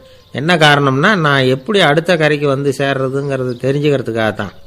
அந்த விவரத்தை மட்டும் இப்போ உங்ககிட்ட இருந்து நான் தெரிஞ்சுக்க ஆசைப்படுறேன். ஏன்னா இப்போ நான் உங்கள் கூட வர்றதுக்கு தயாராக இல்லை. எவ்வளவோ காரியங்களை நான் இன்னும் இங்கே முடிக்க வேண்டி இருக்குது. வீட்டுக்கு ஒரு விருந்தினர் வந்திருக்கிறார். என்னுடைய இளைய மகனுக்கு கல்யாணம் பண்ணி வைக்கணும். அதனால் இன்றைக்கி உங்கள் கூட வர முடியாது. அது மட்டும் இல்லை, இப்போ உங்கள் கூட அடுத்த கரைக்கு வந்தால் திரும்பி வர முடியாதுன்னு வேறு சொல்கிறீங்க. அதனால் இப்போ நான் வரல. இன்னொரு நாள் நிச்சயமாக நான் வர்றேங்க, வந்து உங்களை சந்திக்கிறேன். அதனால் இப்போ நீங்கள் இன்னொரு தடவை எங்களுக்கு விளக்கமாக சொல்லணும். ஏற்கனவே பல தடவை சொல்லியிருக்கிறீங்க. தயவு பண்ணி இப்போ ஒரு தடவை சொன்னீங்கன்னா சௌகரியமாக இருக்கும். அந்த அடுத்த கரையை அடையிறது எப்படி, இப்போ ஒரு தடவை அதை விளக்கமாக சொல்லிட்டிங்கன்னா நல்லா ஞாபகப்படுத்திக்குவேன். அது சரியான சமயம் வர்றப்போ இது எனக்கு உதவியாக இருக்கும் அப்படின்னு நானும். ஆனால் உண்மை என்ன தெரியுமா? அந்த சரியான சமயம் வரவே இல்லை அப்படிங்கிறது தான் உண்மை. இப்படி அந்த கதை முடியும். இந்த கதை வந்து அந்த ஒரு ஆளுக்கு மட்டும் இல்லை, கிட்டத்தட்ட எல்லாருக்குமே அது பொருந்தும் அப்படிங்கிறாங்க விவரம் தெரிஞ்சவங்க. எல்லாருமே அந்த சரியான தருணத்துக்காக தான் காத்துக்கிட்டு இருக்கிறாங்களாம். அதுக்காக ஜோசியம் பார்க்குறாங்க, கைரேகை பார்க்குறாங்க, நாளைக்கு என்ன நடக்குங்கிற ஆவலில் எல்லாரும் காத்துக்கிட்டு இருக்கிறாங்க. ஆனால் அந்த ஒரு நாள் ஒருபோதும் வரப்போகிறதில்ல. நீங்கள் தள்ளி போடுறதுக்காக பல அர்த்தமில்லாத காரணங்களை தேடுறீங்க அப்படிங்கிறார் ஒரு ஞானி. காத்திருக்கிறதுலேயே நம்ம காலம் ஓடி போயிடுது. ஏன்னா இன்றைக்கி நாம் சிந்திக்கிறது நாளைக்கு நாம் சிந்திக்கிறது இல்லை. ஒவ்வொரு நாளும் ஒவ்வொரு மாதிரி போயிடுது. நாளைக்கு மறுநாளை பற்றியே சிந்திக்கிறோம். இப்படியே அது பாட்டுக்கு போயிடும். கரையை தொட்டு பார்க்குறது எப்போ, இதுதான் கேள்வி. நமக்கு வேண்டியப்பட்ட ஒருத்தர் ஒரு ரயில்வே பிளாட்ஃபாரத்தில் நின்றுட்டு இருக்கிறார். அங்கே இருக்கிறவங்ககிட்ட கேட்குறாராம், விசாரிக்கிறார். ஏங்க கிழக்க போகிற ரயில் போயிட்டுதுங்களான்னாராம். போயிட்டுதுன்னு இருக்கிறாங்க. கொஞ்ச நேரம் கழிச்சு, ஏங்க மேற்க போகிற ரயில் போயிட்டுதுங்களான்னு கேட்டிருக்காரு. போயிட்டுதுங்களான் இருக்காங்க. அப்புறம் கொஞ்ச நேரம் கழிச்சு மறுபடியும் ஏங்க 10:30 மணி வண்டி போயிட்டுதான்னு கேட்டிருக்காரு. தொடர்ந்து காலையிலேருந்து சாயந்தரம் வரைக்கும் இப்படி ஒரே இடத்துல நின்றுட்டு கேட்டுக்கிட்டே இருக்கிறார். இதை பார்த்துக்கிட்டு இருந்த ஒருத்தர் அவர்கிட்ட வந்து, ஏங்க நீங்கள் எங்கே போகணும் அப்படின்னு கேட்டாராம். இவர் மெதுவாக சொன்னாராம், இந்த ரயில்வே லைனை தாண்டி அந்த பக்கம் போகணும் அப்படின்னாராம். நம்பிக்கை இல்லைன்னா இந்த உலகத்தில் நாம் வந்து நடமாடவே முடியாது. அவநம்பிக்கையோடு இருந்துக்கிட்டு இருந்தால் என்றைக்கும் அவஸ்தை தான். நாம் நம்புறது நடக்குதோ இல்லையோ அது வேறு விஷயம். ஆனால் எதையும் நம்பி தான் நாம் அடி வைக்க வேண்டியிருக்கு. வேறு ஒன்றும் வேணாம், ஒரு லாட்ரி சீட்டு வாங்குகிறோம். அது எங்கே நமக்கு விழப்போகுது அப்படிங்கிற அவநம்பிக்கையோடவா வாங்குகிறோம்? பரிசு நமக்கு தான் அப்படிங்கிற நம்பிக்கை உள்ளூர இருக்கிறதுனால தான் அதை வாங்குகிறோம். இருந்தாலும் முடிவு வேறு மாதிரி ஆகிடுது. அதுக்காக மனசு சோர்ந்து போகிறதில்ல. அடுத்த மாதமும் சீட்டு வாங்குகிறோம். இந்த நம்பிக்கை தான் மனித வாழ்க்கைக்கு ஆதாரம். ஒரு கடையில் போய் டீ சாப்பிட்றீங்க. அந்த டீ நல்ல டீ தானா, அதில் விஷம் கலந்துருக்குமா அப்படிங்கிற சந்தேகம் வந்துட்டுதுன்னு வச்சுங்க. அதுக்கப்புறம் அதை எப்படி நீங்கள் சாப்பிட முடியும்? நம்பி தான் சாப்பிட்ணும். ரயில் ஒழுங்காக போய் சேருங்கிற நம்பிக்கை இருக்கிறதுனால தான் அதில் ஏறி உட்காடுறோம். லெட்டர் ஒழுங்காக போய் சேருங்கிற நம்பிக்கை இருக்கிறதுனால தான் பெட்டியில் போடுறோம். சரி, நம்ம கதையெல்லாம் நம்மளோட இருக்கட்டும். மனித நம்பிக்கை எந்த அளவுக்கு உறுதியாகவும் அறிவுபூர்வமாகவும் இருக்கணுங்கிறதுக்கு அலெக்சாண்டர் வாழ்க்கையில் நடந்த ஒரு சம்பவத்தை உதாரணமாக சொல்லலாம். இந்த உலகத்தையே ஜெயிக்கணும்னு புறப்பட்டார் அலெக்சாண்டர். ஒரு கட்டத்தில் அவர் சிட்னஸ் நதி கரைக்கு சேர்ந்தார். அந்த சமயத்தில் அவருக்கு கடுமையான நோய் வந்துட்டுது. அவர் கூடவே வந்திருந்த கிரேக்க வைத்தியர்கள் என்னென்னமோ முயற்சியெல்லாம் பண்ணி பார்த்தாங்க. இருந்தாலும் அலெக்சாண்டருக்கு வந்திருக்கிறது என்ன நோய்ங்கிறத அவங்களால கண்டுபிடிக்க முடியல. ஏன்னா அந்த பகுதியில் உள்ளவங்களுக்கு மட்டுமே அதிகமாக வரக்கூடிய ஒரு வினோதமான நோயாக இருந்தது அது. ஆனால் அவர் இருக்கிற இடம் எதிரியோட இடம், பாரசீக மன்னனோட ஆளுகைக்கு உட்பட்ட இடம். என்ன பண்ணுறது அப்படின்னு எல்லாரும் யோசனை பண்ணாங்க. பாரசீக மன்னனோட அரண்மனையில் இருக்கிற வைத்தியர் வந்தால் இந்த நோயை குணப்படுத்தி விடுவார் அப்படின்னு சொன்னாங்க. இருந்தாலும் எதிரியோட நாட்டில் இருக்கிற வைத்தியரை கூப்பிட்டு எப்படி நம்பி வைத்தியம் பார்க்க சொல்கிறது அப்படின்னு சொல்லி எல்லோரும் தயங்கினாங்க. ஆனால் அலெக்சாண்டர் தயங்கலை. பரவாயில்ல, அழைச்சிட்டு வாங்கன்னு விட்டார். உடனே அவரை போய் அழைச்சிட்டு வந்துட்டாங்க. அவர் வந்தார். அலெக்சாண்டர் உடம்பை பரிசோதனை பண்ணி பார்த்தார். சரி, இதை குணப்படுத்தி விடலாம், பயப்பட வேண்டியதில்லை. ஆனால் இதுக்கு ஒரு மூலிகை ரசம் தயார் பண்ணி கொடுக்கணும். நான் போய் அதை தயார் பண்ணிவிட்டு 2 நாளில் திரும்பி வந்துடுறேன் அப்படின்னு சொல்லிவிட்டு போனார் அந்த வைத்தியர். அதே மாதிரி 2 நாளில் திரும்பி வந்தார் மூலிகை ரசத்தோட. இதுக்கு இடையில் அலெக்சாண்டரோட தளபதிகளில் ஒருத்தர் ரகசியமாக ஒரு எச்சரிக்கை கடிதம் கொடுத்து அனுப்பியிருக்கிறான். அதை வாங்கி என்ன விஷயம்னு பார்த்தார். இப்போ உங்ககிட்ட வந்திருக்கிற எதிரி நாட்டு வைத்தியரை நம்பாதீங்க, அவன் கொண்டுகிட்டு வந்திருக்கிற மூலிகை ரசத்தில் விஷம் கலந்துருக்குது அப்படின்னு அதில் எழுதியிருக்கு. அதை பார்த்தார் அலெக்சாண்டர். இருந்தாலும் கொஞ்சம் கூட அலட்டிக்கல. வைத்தியர் கொடுத்த மருந்தை வாங்கி கடகடன்னு குடிச்சுட்டு அதுக்கப்புறம் அந்த கடிதத்தில் இருந்த விஷயத்தை அந்த வைத்தியர்கிட்ட சொன்னார். வைத்தியர் திகைச்சு போயிட்டார். தன் மேலே அலெக்சாண்டர் வச்சிருக்கிற நம்பிக்கையை பார்த்து அவருக்கு ரொம்ப வியப்பு. வைத்தியர் உண்மையிலேயே நல்ல மருந்து தான் கொண்டுகிட்டு கொடுத்துருக்கிறார், அதில் விஷம்லாம் எதுவும் கலக்கலை. அதுக்கப்புறம் அலெக்சாண்டர் அந்த வைத்தியரை பார்த்து சொன்னாராம், நம்பிக்கைங்கிற அச்சாணியை ஆதாரமாக வச்சுக்கிட்டு தான் இந்த உலகம் சுற்றிக்கிட்டு இருக்குது. எனக்கு எதிரியாக இருந்தாலும் பாரசீக மன்னர் ரொம்ப பெரியவர். அப்பேற்பட்ட மன்னருடைய அரண்மனை வைத்தியர் தொழில் நேர்மை இல்லாதவராக இருக்க மாட்டார். அப்படி இருந்தால் அவரை அரண்மனை வைத்தியராக வச்சிருக்கவே மாட்டாங்க அப்படின்னு நம்பினேன். என்னுடைய நம்பிக்கை வீண் போகலை அப்படின்னாராம். இதுதான் மானுட நம்பிக்கைங்கிறது. இந்த காலத்துலேயும் இது மாதிரி இந்த மானுட நம்பிக்கையை ரொம்பவும் சாமர்த்தியமாக கையாளுகிற கெட்டிக்காரங்க சில பேர் இருக்கிறாங்க. இந்த காலத்து குரு, அவருக்கு ஒரு சிஷ்யன். குரு முன்னாடி அந்த சிஷ்யன் ரொம்ப பணிவாக நின்று, குருவே உங்கள் கையால் விஷத்தை கொடுத்தாலும் அதை வாங்கி மடமடன்னு குடிச்சிருவேன் அப்படின்னா. உன்னுடைய குரு பக்தியை மெச்சினேன் அப்படின்னார் குரு. அதுக்கு அந்த சிஷ்யன், அப்படி இல்லை குருவே, உங்ககிட்ட சிஷ்யனாக இருக்கிறத விட உங்கள் கையால் விஷத்தை வாங்கி குடிச்சு விடுறது ரொம்ப நல்லது, அதனால தான் அப்படி சொன்னேன் அப்படின்னா. ஒரு தீப்பெட்டியை பார்த்து கேட்டுதான், நாம் 2 பேரும் தானே உரசிக்கிறோம், ஆனால் நான் மட்டும் தீப்பிடிச்சி எரிஞ்சு போகிறேன், நீ அப்படியே இருக்கிறியே அப்படின்னு தான். அதுக்கு தீப்பெட்டி சொல்லியிருக்குது, உனக்கு தலையில் கணம் இருக்குது அதனால் அழிஞ்சு போகிறேன் அப்படின்னு தான். எப்படி இருக்கு பாருங்கள் இந்த பதில். தலையில் கணம் உள்ளவங்க யாருமே சரியாக இருக்க முடியாது. எவ்வளவு பெரியவங்களாக இருந்தாலும் சரி, ரொம்ப கஷ்டம்தான் அது. கர்வம்ங்கிறது கூடவே கூடாது. இதை விளக்கிறதுக்கு மகான் ஒருத்தர் ஒரு சம்பவத்தை சொல்கிறார். அர்ஜுனன் தீர்த்த யாத்திரை பண்ணானா. அப்போது தென்னிந்தியாவுக்கு வந்திருக்கிறான். ராமேஸ்வரத்துக்கு போனப்போ அங்கே இலங்கைக்கு கல்லுலாம் அடுக்கி போடப்பட்டிருந்த பாலத்தை பார்த்தானா. ஒரு சின்ன குரங்கு அதுக்கு பக்கத்தில் விளையாடிக்கிட்டு இருந்திருக்கு. அதை பார்த்துட்டு அர்ஜுனன் சிரிச்சிருக்கான். ஏன் சிரிக்கிறேன்னு கேட்டிருக்கு அந்த குரங்கு. ராமன் மிகச்சிறந்த வில் வீரன், அப்படி இருக்கிறப்போ அவன் இலங்கைக்கு அம்புகளாலேயே ஒரு பாலம் கட்டியிருக்கலாம். அதை விட்டுட்டு போயும் உன்ன மாதிரி குரங்குகளை துணையாக வச்சுக்கிட்டு இப்படி ஒரு கருங்கல் பாலத்தை கட்டியிருக்கிறானே அப்படின்னு நானா. அம்புகளால் பாலம் கட்ட முடியுமா அப்படின்னு கேட்டுதான் குரங்கு. ஏன் முடியாது, என்னால் முடியுமேன்னு இருக்கான் அர்ஜுனன். அம்பால் பாலம் கட்டலாம், இருந்தாலும் என்ன மாதிரி குரங்குகள் ஏறி நடந்தா அது தாங்குமா? அதனால தான் ராமர் கருங்கல் பாலமே கட்டினார் அப்படின்றது குரங்கு சொல்லிச்சான். அப்படியே சொல்கிற, நான் வேணும்னா இப்போ அம்புகளாலேயே ஒரு பாலத்தை கட்டுறேன், நீ அது மேலே ஏறி நடந்து பார். பாலம் விழுந்துட்டுதுன்னா நான் தீ மூட்டி அதில் குதித்து உயிர் தியாகம் பண்ணி விட்றேன் அப்படின்னு நான் ரொம்ப கோபமாக. உடனே அந்த சின்ன குரங்கு பெரிய உருவம் எடுத்துட்டு தான் கையில் கதையோடு அர்ஜுனன் முன்னாடி நிற்கிறான் அனுமன். பார்த்தா, என்னுடைய தலைவர் ராமரையா இழிவாக பேசுகிற, நீ இப்போ பாலம் கட்டு, நான் என்னுடைய பலத்தை காட்டுறேன் அப்படின்னா அனுமன். அர்ஜுனன் தன்னுடைய காண்டிபத்தை எடுக்கிறான், சரமாரியாக அம்புகளை விடுறான். அதெல்லாம் ஒன்றோட ஒன்று கோத்துக்கிட்டு அப்படியே பாலம் மாதிரி நிற்கிது. அர்ஜுனன் தலை நிமிர்ந்து நின்னான். அனுமன் உயர கிளம்பி அங்கேருந்து பாலத்தில் பொத்துன்னு இறங்கினான். பாலம் அப்படியே நொறுங்கி போச்சு தூள் தூளாக. என்ன அர்ஜுனா, இப்போ என்ன செய்ய போகிற அப்படின்னா ஏளனமா. அர்ஜுனன் தலையை தொங்க போட்டுக்கிட்டான். சொன்னபடி தீ மூட்டி அதில் குதிக்கிறதுக்காக 3 தடவை சுற்றி வந்தான். அப்போது கிருஷ்ணர் அங்கே வந்தார். என்ன அர்ஜுனா, என்ன நடக்குது, என்ன இது அப்படின்னு ஒன்றும் தெரியாத மாதிரி கேட்டார். அர்ஜுனன் வாயை திறக்கிறதுக்கு முன்னாடி அனுமன் வாயை திறந்தான், நடந்ததை சொன்னான். அர்ஜுனன் சவால் விட்டபடி உயிர் திறந்தே ஆகணும்னு அனுமன். கிருஷ்ணர் யோசனை பண்ணார். நல்லது, இந்த சவால் விட்டதுக்கும் நடந்ததுக்கும் யார் சாட்சி? பெரியவர் ஒருத்தரை சாட்சியாக வச்சுக்கிட்டல்லவா நீங்கள் இந்த போட்டியை நடத்தியிருக்கணும் அப்படின்னார். அதனால் என்ன, இப்போ மறுபடியும் அந்த போட்டியை நடத்திவிட்டா போச்சு, என்னால் அந்த அம்பு பாலத்தை நொறுக்க முடியாதா அப்படின்னு அனுமன். சரி, இப்போ மறுபடியும் அது நடக்கட்டும்னார் கிருஷ்ணர். அர்ஜுனன் அம்பு பாலம் அமைச்சான். அனுமன் ஏறி குதிச்சான். பாலம் அசைஞ்சு கொடுக்கவே இல்லை, அவ்வளோ உறுதியாக இருக்குது. இப்போ அனுமன் தலையை குனிஞ்சிக்கிட்டான்.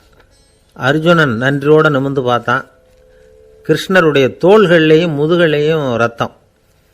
என்ன சுவாமி, என்ன நடந்ததுன்னு நான் பதறி போய், உன் அம்பு பாலத்தை நான் தான் முட்டு கொடுத்து தாங்கிக்கிட்டு இருந்தேன். அனுமன் குதிச்சப்போ என் மேலே ஏற்பட்ட காயங்கள் இவை. பின்ன உன்னுடைய அம்பு பலத்தினாலேயா பாலம் நின்றுதுன்னு நினைக்கிற அப்படின்னாராம். முதல்ல அர்ஜுனன் அப்புறம் அனுமன் 2 பேருக்குமே கர்வ பங்கம் ஆயிட்டு தான். அதாவது அவங்கக்கிட்ட இருந்த கர்வம் போயிட்டுது. யாராக இருந்தாலும் கர்வம் கூடாதுங்கிறத இதிலேருந்து நாம் புரிஞ்சுக்கணும். இந்த காலத்தில் நாமெல்லாம் எந்த விஷயத்துக்கெல்லாம் கர்வப்பட்டுருக்கோம் தெரியுமா? 2 பெண்கள் தங்களுடைய கணவன்மார்களை பற்றி ரொம்ப பெருமையாக பேசிக்கிட்டாங்களாம்.